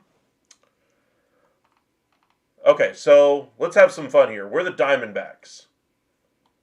We're looking to trade Eugenio Suarez. His updated value up to the minute is 8.1. What would that get us from some buyers? Right? These are players similarly valued. Obviously, you're looking for a bigger payday, but you're not getting. I don't think the Tigers would be in there. Brewers are mentioned as a nice fit, but I don't think they would go that far either. A's, no. Cubs, you're not getting Boyd, obviously, but that's a nice, interesting team. Let's go back here. Let's start with the favorites. What would you ask for from the Seattle Mariners if you were looking for a Eugenio Suarez trade? You could ask for one piece and just try to get a really nice asset in return for him. Say somebody in this, $15 million range. Maybe a Sloan. That'd be a nice return. So Sloan, maybe Logan Evans and a smaller piece. Maybe go Bautista and Pete. You enjoy Helsley's fastball, just great TV. He does have a good one. Mark, can you get Bednar with giving Drake and Bratt or DeVio? You could probably get Bednar without giving up any of those arms because I think Pittsburgh's looking for offense primarily. Rangers don't have a lot of those guys either, though. So if they're looking to trade from those guys, I'd say probably Dylan Dreiling probably be one of the most likely guys, or Alejandro Osuna probably be your primary piece. And then maybe backfill it with a Dustin Harris, a Blaine Krim, a Justin Foscue, Ezekiel Duran, those types of players to make the deal a little bit better. But I think Dreiling or Ozuna would probably be a nice piece as far as a frontline asset in that trade, and then kind of backfill from there. Let's say they do Bautista and Pete in exchange for Suarez. Not a bad deal. Bednar's surplus, if I remember correctly, was around 6.5. Do we do the deal with the Mariners if you're the GM of the Diamondbacks in exchange for Bautista or Pete? I'd listen to it, but let's see what the Cubs would offer. I think a Cubs offer would probably have to start with a guy in the neighborhood of Owen Casey, but I think they would probably hold out for a starter for Owen Casey. So I think you'd be left with some of these younger guys. Trianto's having a bad year. I don't want him. But if you could get Wiggins here as the headliner and maybe a Tomas, that gives you a real starting pitcher prospect going forward. I think maybe you get another small piece out of this deal as well. Page 2, let's go with Wilfrey De La Cruz. It is a minor overpay, but the price on him is extraordinarily high. Wiggins would be a great return for the Diamondbacks if they traded Suarez to the Cubs. I would take this deal over that Mariners deal any day because of Wiggins in this deal. Mark, I do that if I'm Texas then? Yeah? Let's go ahead and do that trade just so you guys can see it on the screen that we were just talking about. If you guys are new here, be sure to hit that like and subscribe if you haven't done so already. So if the Rangers did add the David Bednar from the Pirates, that deal we were just discussing,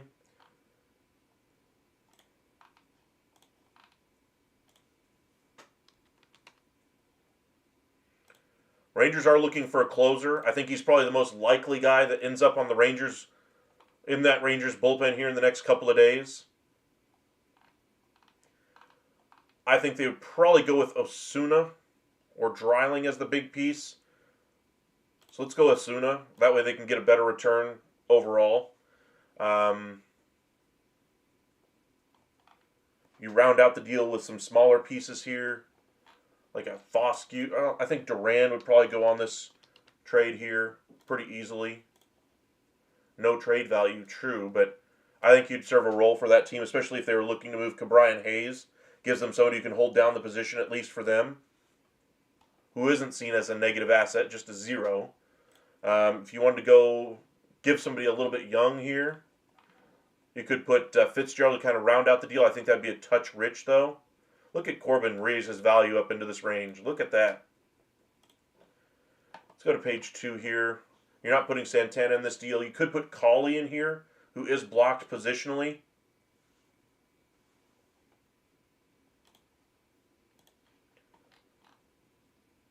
That trade, I think, probably gets done from the Pirate side of things.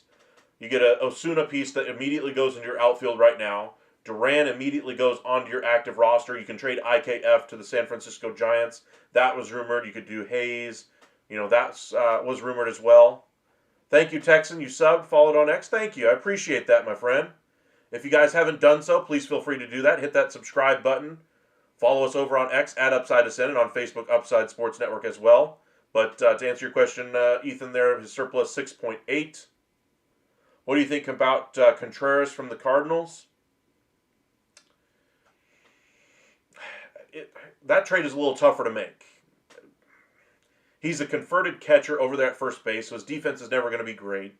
The bat has always been his biggest gift, and it's been a little hit and miss over the last couple of years. But that would be an interesting piece for them to acquire. You'd probably take the spot of Jake Berger on the roster if we do send him to Texas in that deal. I don't know if I'd say yes to that if I'm Texas, because I'd rather have Jake Berger, I think, by a little bit. I just think there's more to come in Jake Berger's bat. I think we've seen about as bad as Jake Berger can play. I think there's upward trajectory there, whereas Contreras, I think, could easily backslide a little bit. Berger, we've already seen what a bad Jake Berger looks like. I do that so quick. Osuna seems like a player that will never be an everyday player. To me, Osuna seems like a player who never will make the big money on the second contract. But he certainly would help out the offensive floor for the Pirates and get them to their next good team offensively. The offense is coming along, I guess you could say, with a couple of players there, but not nearly enough. The pitching has been carrying things in Pittsburgh. So getting a guy like Osuna to help out immediately and Duran getting everyday playing time, I think will actually allow that bat to get back some of the potential it once had. Not all of it, but some of it. And if you let Duran play, 5 out of the 7 games every week, 5 out of 6, I think Duran could be a really impactful piece in that Pittsburgh Pirates organization. There have been rumors about O'Neal Cruz possibly going to the Yankees. Now with the injury to Aaron Judge, we can actually revisit those discussions here in just a moment. Hiram Mawan, not sure how to pronounce your name there, Q3. As a Rangers fan, I will keep Berger. He might start going off when he gets back from the lineup. That's kind of my thoughts on Contreras. Welcome in, Joe. Appreciate you guys joining us. Got about 50 of you guys with us right now. Be sure to hit that like and subscribe if you haven't already done so. Dreiling and Osuna for Cease. You guys already know my thoughts on Dylan Cease to the Texas Rangers. I mean, they already have the best rotation in the game so far this season, by the numbers. Could he take over in a rotation for a Kumar Rocker? Absolutely. But what are you going to do with Molly? What are you going to do with Gray? What are you going to do with all the other options that you have? And Cease is an expiring deal. Now, the price isn't the problem for me. It's, what that price could have given you. Instead of using Dreiling and Ozuna in this deal, why aren't we getting a high-end closer or another bat instead of a Dylan Cease? Now, if you're arguing Dylan Cease takes the ball for you in Game 3, which I think he probably would for the Rangers, over Leiter, over Rocker, over Corbin, over Molly maybe, depending on how good he comes back when he is healthy again. Remember, Molly was a top 10 pitcher in the American League before he got injured in June. So kind of keep that name in mind. Don't forget about him. Let's go ahead and validate this trade, though. Let us know in the comment section.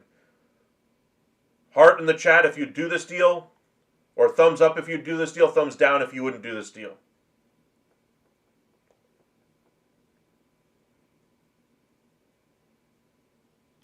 Let me validate it and post it. 6.8 versus 8.4. That's still relatively close, though. I think the Pirates would probably take that deal. If I'm the Rangers, I'd take this deal to the bank immediately. I'm losing a player I don't see a long-term future with anymore in Duran. A player that's blocked positionally in Cam Cauley, who's figuring things out at the AA level and looks like he could be a player at the Major League level at some point soon. Osuna, whose bat needs to be on an everyday roster somewhere. He's going to be a contact, high-average player when he gets everyday playing time, but if you use him sparingly, he's never going to work out. So going to Pittsburgh, I think he probably plays every day in that lineup, and he becomes the best version of what he could be. How good is that? Probably not Aaron Judge, but at least a productive player for the next 3, 4, 5 years. Another trade for the Yankees definitely gave up too much. Welcome in Sub-Zero. Been a minute since I've seen you, but I appreciate you joining us once again. Cease is only 150 free agent for a B-level prospect, so I'm giving it up. Cease would start Game 3 for Texas. True, but if you're giving up B prospects, remember, you still have to give up more than what the qualifying offer would be. So are you giving up a piece better than what you'd get in return for the qualifying offer? I don't think that the Rangers would. That's the thing. I think you would get the ball in Game 3, though. Brennan, what's a Jarren Duran and Emmanuel Clase trade look like for the Jays? Separately, of course. Yeah, we can do that one. Rangers don't need starting pitching. I would agree, but I think the Rangers with their GM or with their president of baseball, Op CY, is always going to be open to it if there's a difference maker that's available. Cease would be a difference maker in a postseason series, I believe, but I think the bigger need for them is going to be in the bullpen and on the hitting side of things. If there's an opportunity for them to strike on Cease as well, I wouldn't rule it out if they get the other two jobs done first. That's why the Yankees, to me, I think did things backwards, getting a third baseman first, another utility player in Ahmed Rosario, without addressing their starting rotation. Do you see the Yankees showing interest in Kelly or Gallen? Both of them. They've already been talking about both of those guys with the Diamondbacks, and I think they end up getting one of them. You think Rosario plays short? I don't think so. I think he's going to be the right-handed part of the platoon over there at third base for McMahon.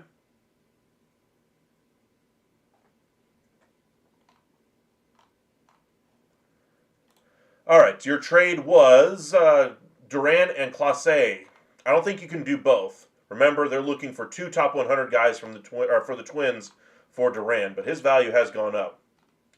For the Jays, again, let us know in the comment section if you'd like us to do a trade for you. I imagine as we get closer to the trade deadline, we're going to get more and more people in our chats these evenings. So I apologize in advance if I don't catch every single one of your comments. I try to stay up to date or up on those, but if I do miss one occasionally, I do apologize. I remember last year on trade deadline, or we have done this now for 3, almost 4 years now at the trade deadline. I can't remember. I have to go back and look, but. Remember one year we had 220 people in the chat for over 3 hours on one of them. So make sure you guys are, if you're going to be sending some comments in there and you want me to read them and so forth, you may need to make some type of, notification or, post it bigger or something. That way I can see it there. And if you want to do super chats, you can, but I ain't going to twist your arm. But if you want to do a trade for Duran, what would the cost be? Duran's value up to 25.2. I don't think you'd be able to get Namala. I think they're looking for starting pitchers primarily. I think Yasevich you'd try to hold on to do in the other deal. I think you try to do Tiedemann in this one. And then you do King. I think has got a really nice potential. And maybe a Rojas. Oh, no. Stevens up in the top 5 now for them. So you're saving Yesevich. You're going to give up the 2 lower cost options here.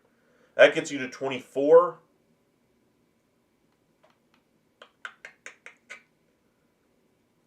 That's pretty close.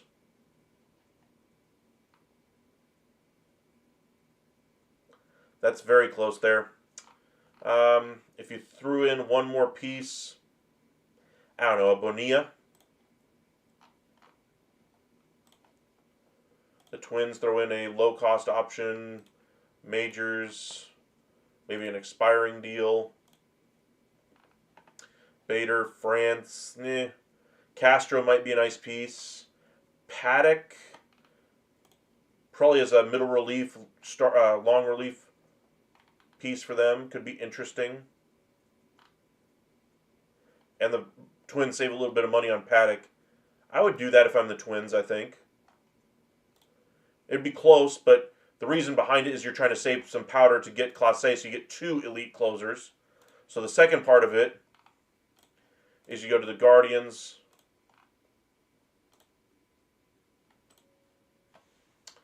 Guardians send you Clase. You trade Yesevich in this deal. Nimal would be a little bit rich, but I think you could do Kasevich in this deal. And maybe a Rodin. That gets you close. Maybe do a Joey Luperfido. It's kind of the player the Guardians do like to use. And the Guardians throw you a bone and give you an expiring contract.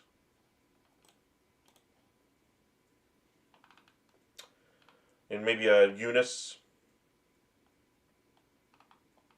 Maybe a Paul Sewald who has some closing experience. No. Lane Thomas as an outfielder might be interesting, but I don't think they'd give up another piece when they're still trying to compete for the division and for the wild card on the AL side. So say you send Jacob Eunice, and then you get 2 long relief starting options in Eunice and Paddock to go along with the 2 closers.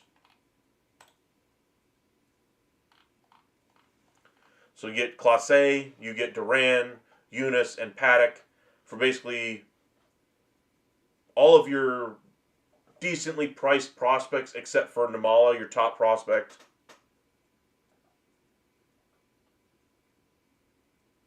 Steven is definitely undervalued right now. I will agree with you there, Brendan. All right, let me try to catch up on these comments. Cease is just so cheap at 10 plus, surplus. If we traded at the deadline and won a huge deal, big-time jersey seller. Rangers have had interest in him in the past, and this is the first year I'm starting to see him have some real potential or real consistency as a starter. Colton City, welcome in. Now with Judge on the IL, any chance the Yankees revisit the Eugenio Suarez deal? That's what I talked about in 2 of the videos I posted today. You guys can check out those on our channel, but long story short, I do believe that the Yankees would consider any and all things to upgrade their roster at this point, whether that be at the plate, whether that be defensively, whether that be pitching, bullpen, wherever it is. I think the Yankees are going to scour the shelves high and low to see if they can get any advantage, and that includes circling back to Eugenio Suarez. Now, the reason that deal didn't come together the first time was because the price was sky high. Well, I imagine the price doesn't have as much leverage anyway because of the trade of Ryan McMahon, but I still think the price is going to be extraordinarily high.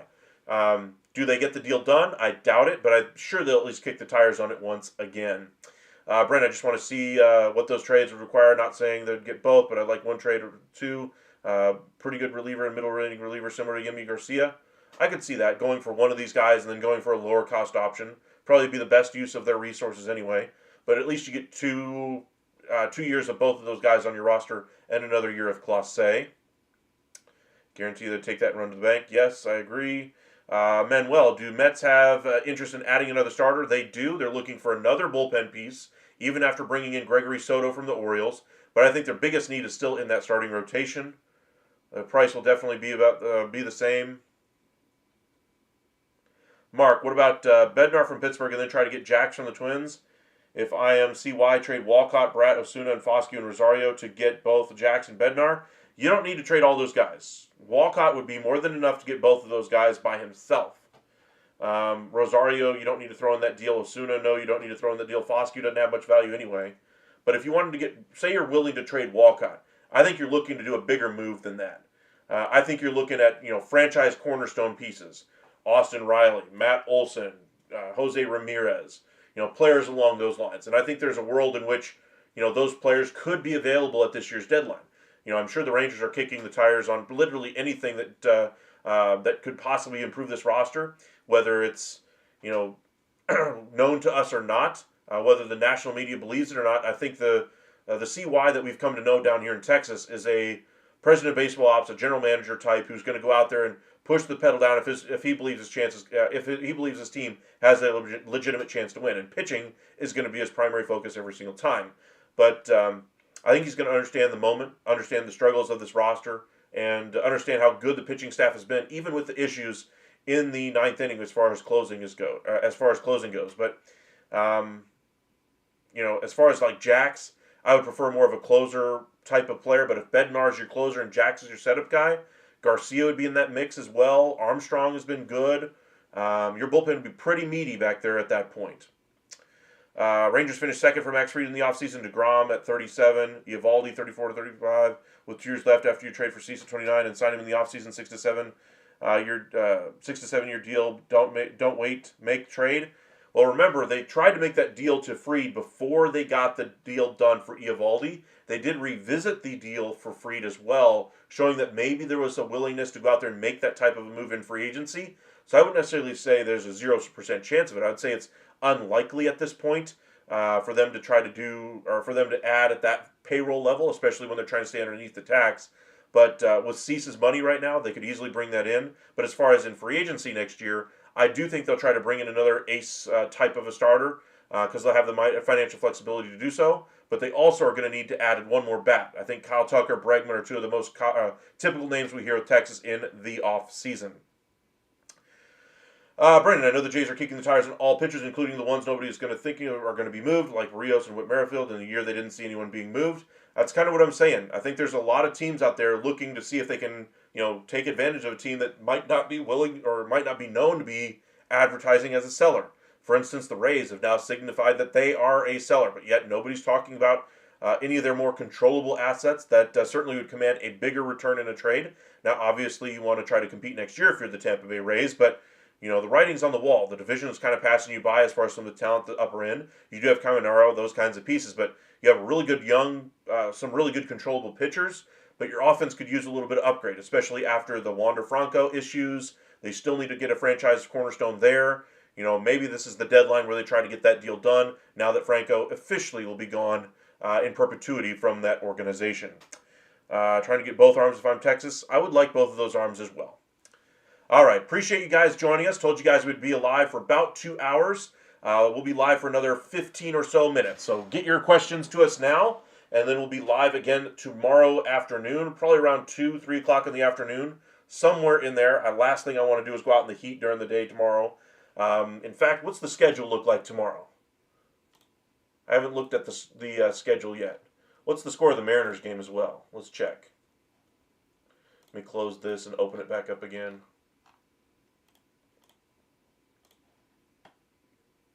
Mariners on top now 6-2 over the Angels. Ouch. So it looks like they're going to stay in the wild card right now. So the Rangers will be a half game out. A full game behind the Mariners. Half game behind the Red Sox. Red Sox complete their series against the Dodgers tomorrow. Rangers against the Braves. They go up against Elder, I believe. Angels for the Mariners tomorrow. And the Phillies for the Yankees. And I believe they're facing Zach Wheeler tomorrow as well. Give me Suarez, Ryan, and Kelly. Alex, welcome in. Appreciate you joining us. Suarez, the bat. Ryan, the pitcher. And Kelly, a starter. Where are we sending him, Alex? I don't think the Jays will trade with the Rays. Intra-division trade usually doesn't happen at the deadline. We've seen it happen several times already in the last few years. I don't think it's nearly as much taboo as it was, say, 30 years ago. Or even last year when when they changed the schedule from 18 division games to 13 or whatever it is now, 19 to 13, whatever it is, with each team.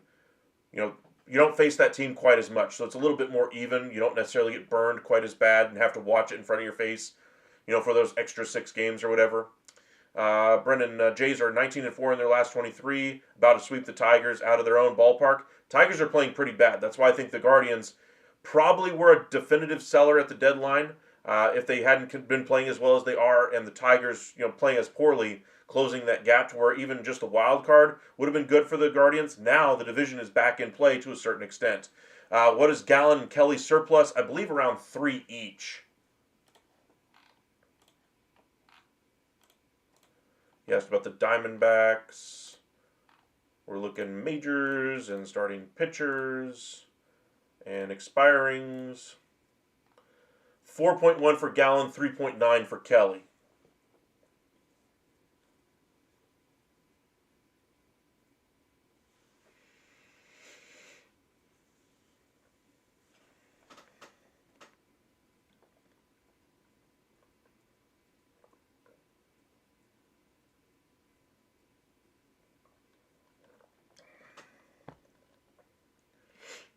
Don't forget, on trade deadline day, we'll be live at about 8 o'clock in the morning, Central Time, and then we'll go all the way through till probably 6:30 Central Time. 10 plus hours will be live on the air consistently. So got to save my voice for that one, but we'll have plenty of videos coming out between now and then. Lives every single night around 9:45 during the week. Keeping you guys up to date on all the latest from the trade deadline. Yankees make their second move of deadline, season anyway, bringing in Ahmed Rosario a day after bringing in Ryan McMahon. Also finding out Aaron Judge goes to the injured list today. Likely will finish the season as a DH if he's able to swing the bat when he comes back as a DH. Unlikely to play the field because he's going to need off-season surgery, much like Bryce Harper did a couple of years ago in a very similar situation. I want to go back to the idea of a bigger trade here before we kind of hang it up for the evening. We talk a lot about these smaller trades, and those trades are going to happen by the dozen on deadline day. If you're looking for a big fish at the deadline,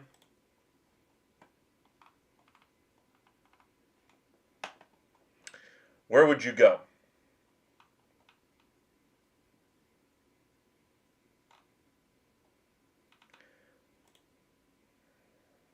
Random thought. No. Let's go to a different team. I was thinking Ronald Acuna Jr., but as much as I think the Braves have their issues with his hustle and his demeanor and his inability to stay healthy and, all those kinds of things, it would take an overwhelming package, and I think there would be a package that they would say yes to. I just think it's extremely unlikely that even if that offer was made and that they should say yes, that they ultimately would say yes. You think Mason Miller? I'm not sure if you were with us earlier, but the trade that I made earlier, let me pull up it on my profile here.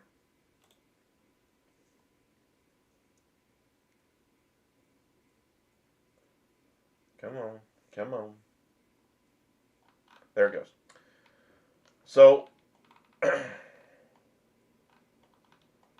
one idea that I had was, where is it, Mason Miller? Did we not post it? I could have sworn we posted Mason Miller.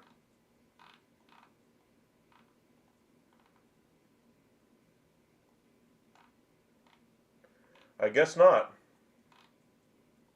Oh, it's because we were looking for a bigger trade. That's what it was. Okay. That Fletcher strain is no joke. If he comes back too early, he could end up with Tommy John. Very true.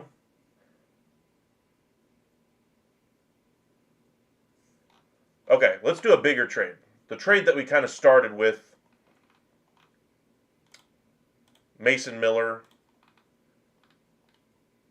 He would be a great closer. Rangers did kick the tires on this one last year, so kind of that same thought process is the Rangers have been targeting Bednar for a while. Same thing for Mason Miller. I think Miller is absolutely going to move here at the deadline. The A's look like they're shopping him blatantly the way they're utilizing him.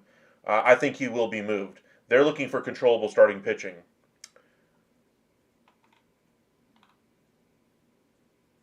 Okay.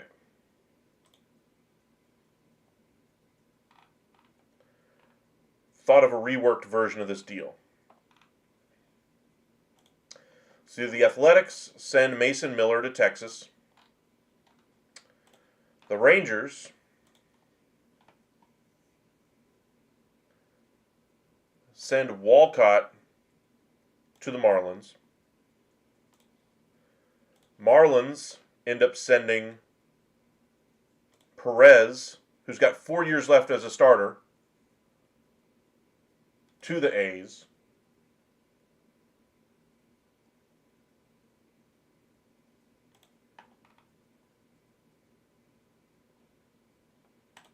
Hold on.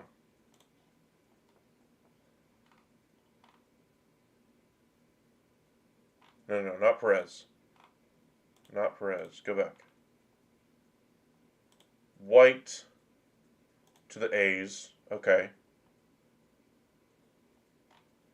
Now the Rangers, Miller would be the best piece for them, but you're not giving up Walcott for Miller.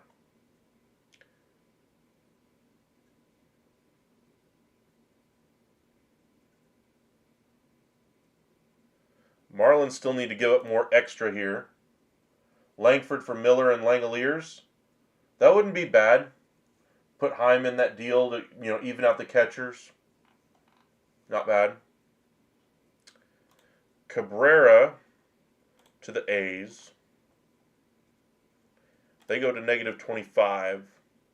Rooker would be the bat that could come. But I think the one bat that they could pry out of there would be Soderstrom, because he's playing out of position. So Soderstrom goes to the Rangers as well.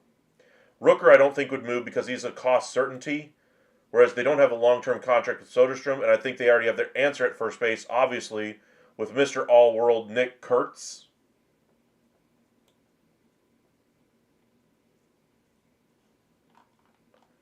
So Soderstrom and Miller, you get White and Cabrera. That's pretty dang close already. Marlins are still going to have to give up a little more, and I think the Rangers have to give up just a hair as well. Just small pieces just kind of round out the deal here. I'm not sure if they would want a more playoff-proven performer offensively, but I think Miller would be a playoff, or it would be a proven commodity against pretty much anybody, with the spin rate on his ball, strikeout rate, closing ability, all those kinds of things. Let me look at his numbers again for pitchers this year. Trying to remember. Strikeout rate, Miller. Spin rate, 97 percentile. Yeah, it's still right there. Velocity's the best in the game. He certainly would give a different look to what the Rangers have in their bullpen. I'm just not sure about the Soderstrom piece. So if we didn't do Soderstrom,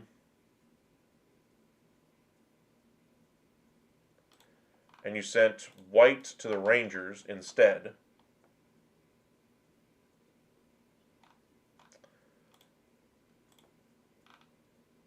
you could do Kyle Stowers.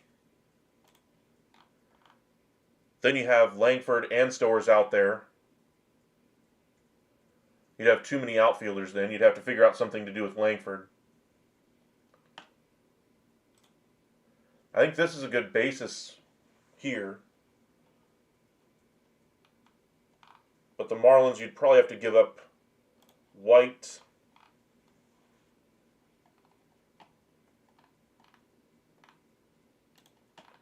Mayer.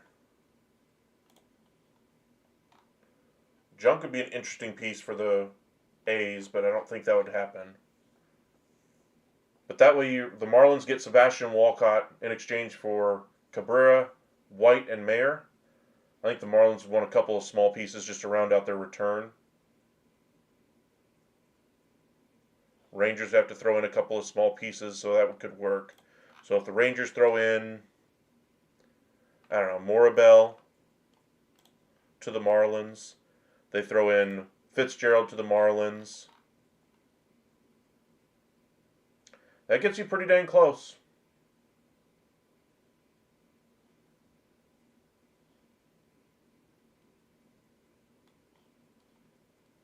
if you take out Morabel and Mayer goes from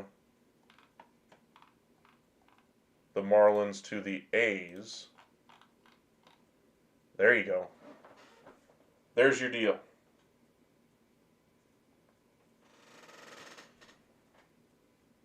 And it's only got a couple pieces for each team, so this isn't absolutely unreasonable for a deadline deal. 3-team deal are hard at the deadline, don't get me wrong, but this is a smaller 3-team deal as far as number of players that would work.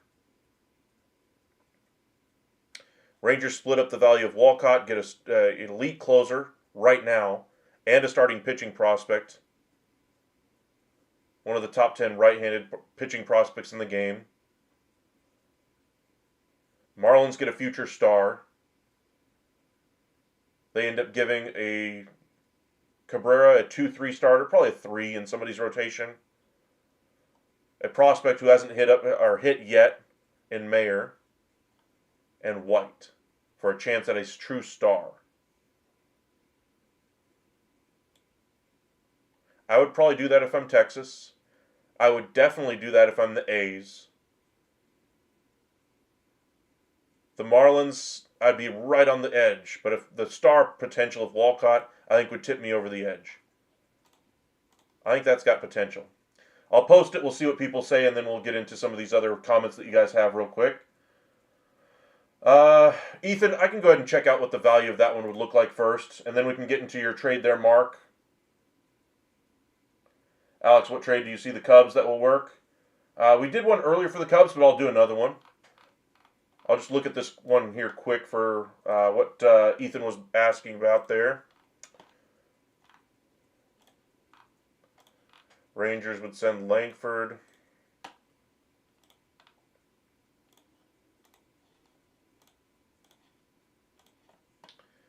For Miller and Langoliers. I think the value's on the A's side just a little bit here. Langoliers doesn't do enough. Now, if you were to say include Soderstrom instead, I'd be a little bit more interested. I would probably say maybe on that deal if I'm Texas.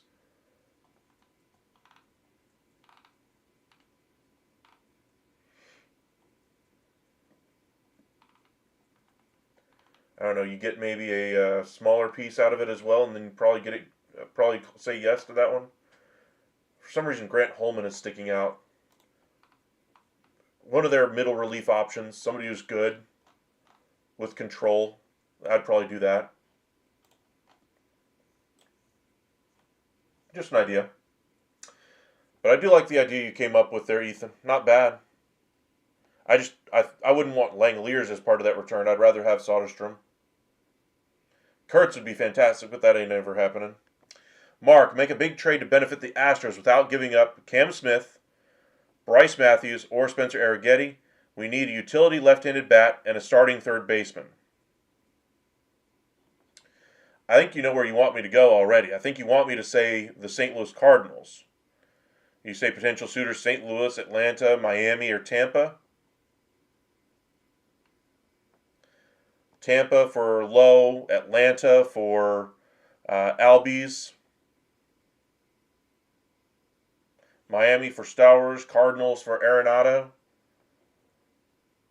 Cardinals for Donovan. So if we're not giving up those big pieces, maybe taking on a negative asset like Arenado could be a nice get for them. But again, you'd have to be willing to take on the money of Arenado going forward. That probably would price you out of keeping Framber Valdez if you kept Nolan Arenado. Or if you brought in Nolan Arenado without getting them to pay down on the deal. Obviously, you'd prefer to keep Framber Valdez, so I don't think you'd necessarily do that one without freeing up money elsewhere. Let's think a little bit more creatively. Left-handed hitting second baseman. Need a utility left-handed bat. Starting third baseman with Paredes' injury. Somebody who can be a utility guy after he comes back. And without giving up those pieces,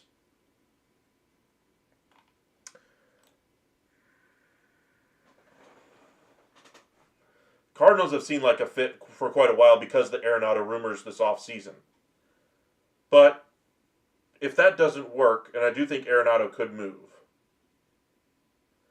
or even if you say Arenado, you did go down the Arenado path, where does Paredes play? Second in the outfield? Especially when Alvarez comes back. And then if Alvarez is back, where does Altuve play? Second base again? Where does Bryce Matthews play? Minor leagues? He's starting to show that he can belong at the big league level already. He just needs consistent at-bats. We'll put a pin in the Cardinals for now. Let's go to the Tampa Bay Rays. Remember, Lau just went on the injured list, so he's not going to be coming back immediately. Third base, you're not getting Caminero. Now you could get some nice, back of the rotation starters, Little, to kind of give him some length. That's a possibility. But overall, I don't think there's too much there without Brendan Lau being healthy. And since he's not healthy at the deadline, I doubt there'd be a move there. Now, if you're after Diaz, that would be a possibility. He did play second base, I believe, when he was younger in the leagues anyway. But where else could you go to fill that multitude of holes? The Angels we did earlier, Taylor Ward, I think would be a great asset. Let's go to a different selling team here. Let's go to the Orioles. Because I don't think I've done a trade for Laureano in a while. And I think he's got a lot of value. And he's got a year left. Salary isn't too high either. It's affordable anyway for the Astros. He's a right-handed hitting bat, but does give you a better outfielder out there as well. He can play I think he can still play all three outfield positions anyway. He is getting old, so center might be a little tough for him, but left, obviously easy out there with the Crawford boxes. Right, I think you'd handle no problem. But what else could you fill here? Third base? Isn't, what's his name, Urias still here? O'Hearn as a bat, but isn't he lefty as well? Carlson. You could go Rogers. Be another really good starter for you to help out in the rotation. Urias, I think, would be a really nice option to kind of solve third base on a short-term basis. And he is a utility guy. Say you decided to go with those three players. You got an outfielder, a utility guy, and a starting pitcher.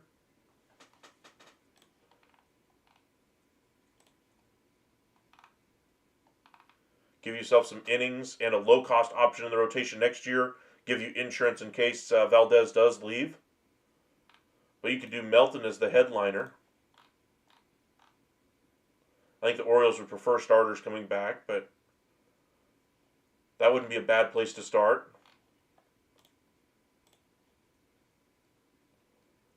And then starters, you trade him and Ulola, who's pitching really well in the minors. Would you do that if you're Houston? Laureano, Urias, and Rogers for Melton, Porcucci, and Ulola? I would probably lean no. I'd want better primary pieces in Laureano and Urias. Rogers I have no problem with. I think if you did this deal, Rogers for Melton straight up, that'd be pretty close to the right value. But I'm not sure the Astros would do it because of the needs in other areas. Might be more pressing than the needs in that rotation. But I think he's an overlooked name in this market that needs to get a little bit more pub. Dubon okay at third. I think the Astros need an outfielder with a little pop. Laureano has a little pop in his bat. And yes, I am realizing that he does have the juicing in his past. Obviously, he's pretty much being drug tested all the time now, I'd imagine. I'd still probably say no to this deal. Alex, you want to do a Cubs trade? Let's go ahead and do that one real quick, and then we'll try to do the one Ethan just posted about Luis Robert. Trade Ethan and Melton. All right. So the Cubs, what trade would I do for the Cubs? I would try to get Dylan Cease. I think he'd be the biggest impact starter, ace level starter that I could easily bring in. I would try for Joe Ryan. I would try for Cabrera. I would try for Keller. Lugo as well. I think Lugo would probably be the low-cost option that you could go for. But I think the Royals are trying to add right now, so it's unlikely that you'd be able to get him out of there. But for the Cubbies, I'm going to do 3-team deal. This is mainly going to be 2 trades that kind of take one piece or pieces from one and trade it to another. But anyway, first team we go to is the Padres. Second team we go to is the Marlins.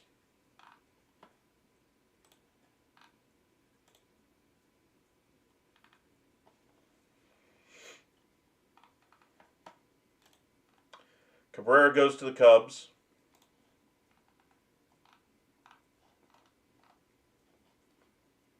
Cease goes to the Cubs. All right. So that gives you your number 1 and number 3 starters in there for the Cubs. Love that for them. But you're going to have to give here. What are you going to have to give up? Well, I think for the Padres, they're looking for a controllable outfielder. So this means probably Owen Casey. His value is at 12.4. Honestly, I think that's just a hair low. So we'll start there. For the Marlins, they're looking for position player pieces. Rojas makes a lot of sense as kind of the primary piece. You're not giving up Alcantara in this deal. They've said they're willing to trade one, not both, of Casey and Alcantara this offseason, or this trade deadline. I think Wiggins would be a really nice get for the Padres as well. For Dylan Cease. I think you go back to the Padres and you try to get a closer out of them.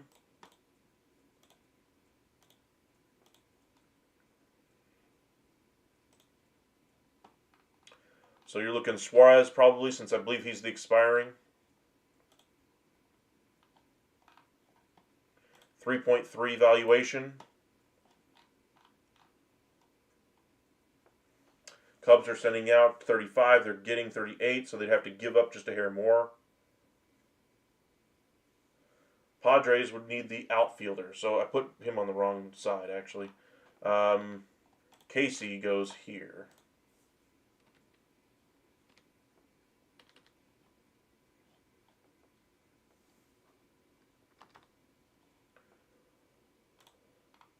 To the Padres. Now that's about right for the Padres to get out Cease. You get 2 long-term pieces. You're giving up Suarez as well. So the Cubs solve a couple of pitching needs there. Now for the Marlins, they get Rojas, but that's not obviously enough. You need a couple more pieces here. So where do you go?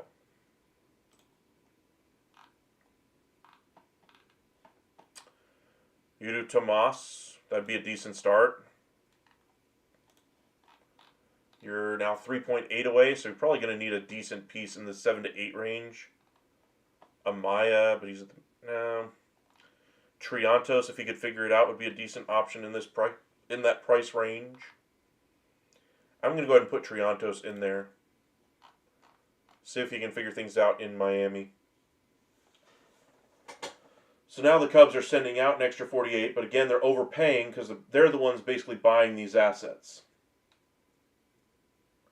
3 years of Cabrera. He probably takes over your number 2 role in that rotation next year if Dylan Cease leaves, etc., etc. Suarez becomes your 8th inning setup guy or your closer, depending on how you decide to deploy the bullpen.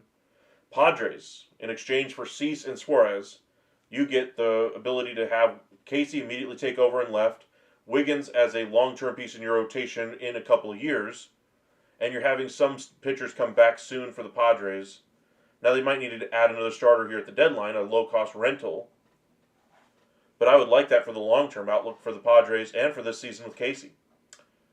Marlins, you give up Cabrera, and in return for giving up a controllable starting pitcher, you get a really nice shortstop in Rojas, a good development piece in Tomas, and Triantos, somebody who had a lot of value, but could once again somewhere down the line.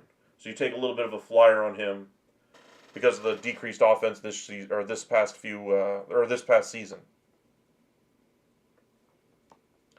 Thank you. Appreciate that. If you guys are new here, be sure to hit that like and subscribe if you haven't done so already. We'll be checking out here in just a moment, so be sure to send us your likes. Be sure to hit that subscribe button when we do go live tomorrow. You'll be notified when we go live, and we'll talk a lot of trades tomorrow as well. But I kind of like this deal for all three teams. It's obviously two trades put together in one, but, you know. You said Luis Robert to the Yankees, Ethan. We can do that one real quick before we head out. White Sox. Yankees. -0.9. Say the White Sox eat $7 million of that. That way the Yankees could include a decent prospect for them to be able to retain. Robert immediately helps them out in their outfield with Judge's injury. And in return, it's not going to cost you a whole heck of a lot. They like catchers. They already have a couple of good ones, though. I think if you do this deal with Hampton as your primary piece,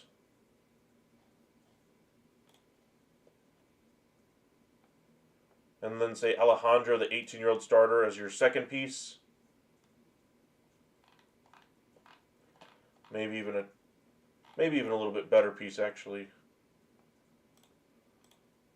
So you do Hurd at 21. That's not a bad deal in the wake of the Aaron Judge injury. In case you guys missed it, Aaron Judge is going to miss a little bit of time here. Could be anywhere between 10 to 30 days. And depending on how his recovery goes and if he's able to swing a bat, he'll return as a DH, or he'll probably end the season on the IL.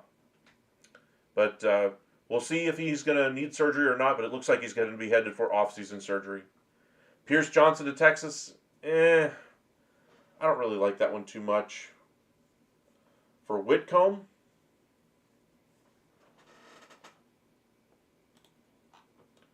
drawing a blank at the moment.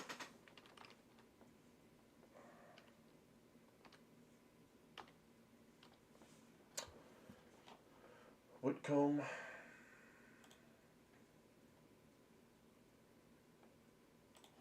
What is his value anyway?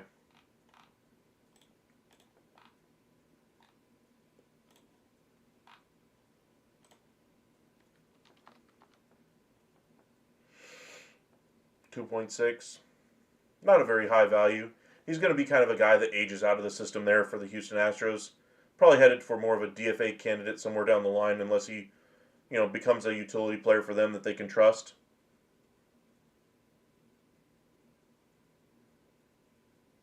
This year, that'll be a great deal. I agree. Pierce Johnson, though, I don't really care for. A year or two ago, I might have considered it, but Ethan, I just prefer a better piece in the bullpen than Pierce Johnson. Aaron, Michael, you are my favorite sports YouTuber. Would you accept a trade between Spencer Jones for Paul Skeens? No. I do like that. I do appreciate the support, but, Spencer Jones, I get the hype around him. The unfair expectations, though, of, baby Aaron Judge are a little bit presumptuous, would be a nice way to put it. And, it did have a profound impact on his numbers when he was first getting all that pressure. He's certainly adjusted to it and looks like he could be a superstar. Now, as far as Skeens, he's just on another level. King Stacking Racks, I saw the report on MLB that Padres offered Cease, Ethan Salas, and a prospect for Jarren Duran. How true can that be, or do you think there's a cap? Or do you think it's cap? I think that the fact that Ethan Salas was the name that was included in that deal is cap. But I do know that there was a trade offer between the two teams. I'm of the belief, or from several reports that I've seen, that the offer was actually Cease and two lower-level pieces, not Ethan Salas. They were not including Salas in those discussions.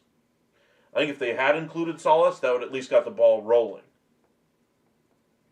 But I think the offer was Cease and two low-level pieces because, again, Padres don't have much of a farm system to begin with when it comes to trades.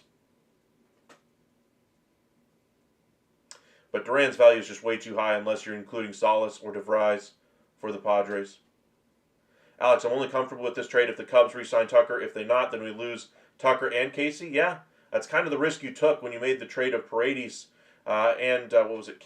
Was it Cam Smith and the pitcher? I can't remember. What was that trade for Tucker?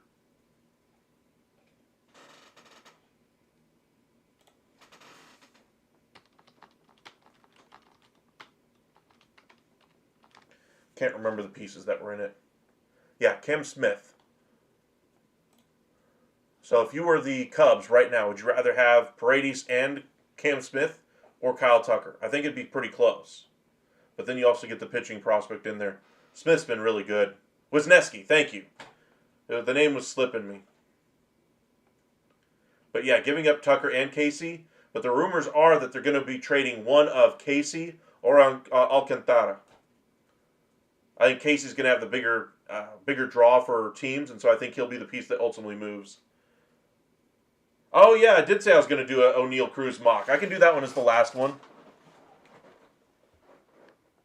Now with the Judge injury. Let's see what that would look like. Well, that'll be the last one we do here before we hang it up for the evening.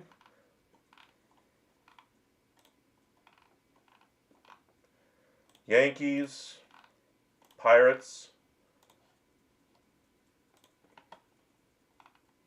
Cruz 33.5, 3 years left after this deal, or after this year.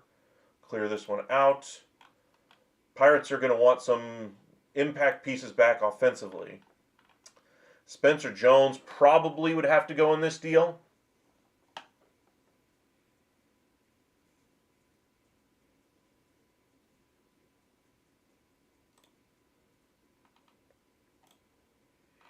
He'd probably be the big centerpiece. I like how they finally adjusted his value from around 10.1 up to 15.7. That's a lot more accurate. And then I think you're going to have to include probably Schlitter just to get back, anywhere close to the value. But there's not a whole lot of offensive talent that they have at the upper levels of their farm system right now. You need about another 7 here. So if you did Flores and LaGrange,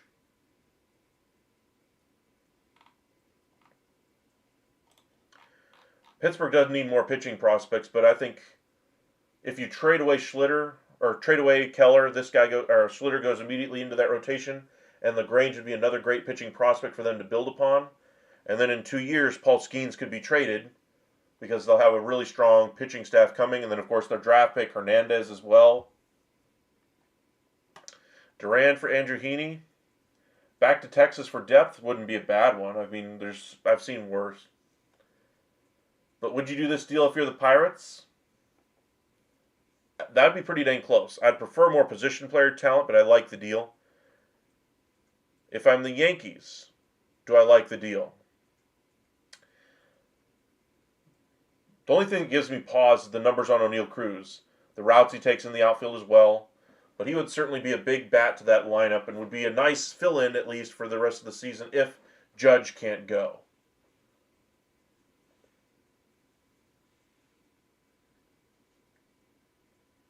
But that's probably pretty close to the value. If you took out Schlitter, just to kind of see what that would look like if you did a position player instead.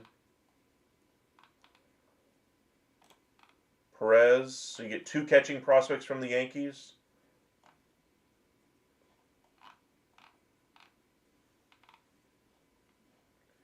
And say Hall, something small. Okay. Now the Pirates, they send you an expiring deal as well, just to kind of complete this deal off. IKF, Meza, McCutcheon, Pham, Bednar. None of those really fit those just right, though. So take out Hall. I don't think you get there with that deal. Could be interesting, though. Grisham, Goldie. Take out Spencer. Well, you got to give to get. Well, if you take out Spencer, I mean, if I'm the Pirates, I mean, Ben Rice is nice, but a centerpiece does he not make? I mean, you're talking about maybe doing Schlitter, Cunningham, Flores, and change. Still doesn't get you to the value, and it's nothing like what the Pirates are looking for. Cags might be going to the IL. That sucks. Royals are buyers. They aren't going to be buyers. They already are buyers. They bought Frazier, and now they bought Grichuk. But welcome in, Ridiculous. Appreciate you joining us. They're kind of doing low-cost additions here at the deadline that don't hinder them in the future. I really like what they've done so far. Taking advantage of the low cost for some of these rentals. Saying the heck with it. We'll take the rentals if you're not going to take the low-hanging fruit rest of the trade market. But we should see a fair amount of trades tomorrow. So be sure to join us during our live tomorrow afternoon around 2, 3 o'clock. But thank you guys for joining us this evening. Put Goldie and Grisham. I mean, the Pirates aren't going to take back Goldie and Grisham. There's no value there. Remember, they're looking to get young, not old.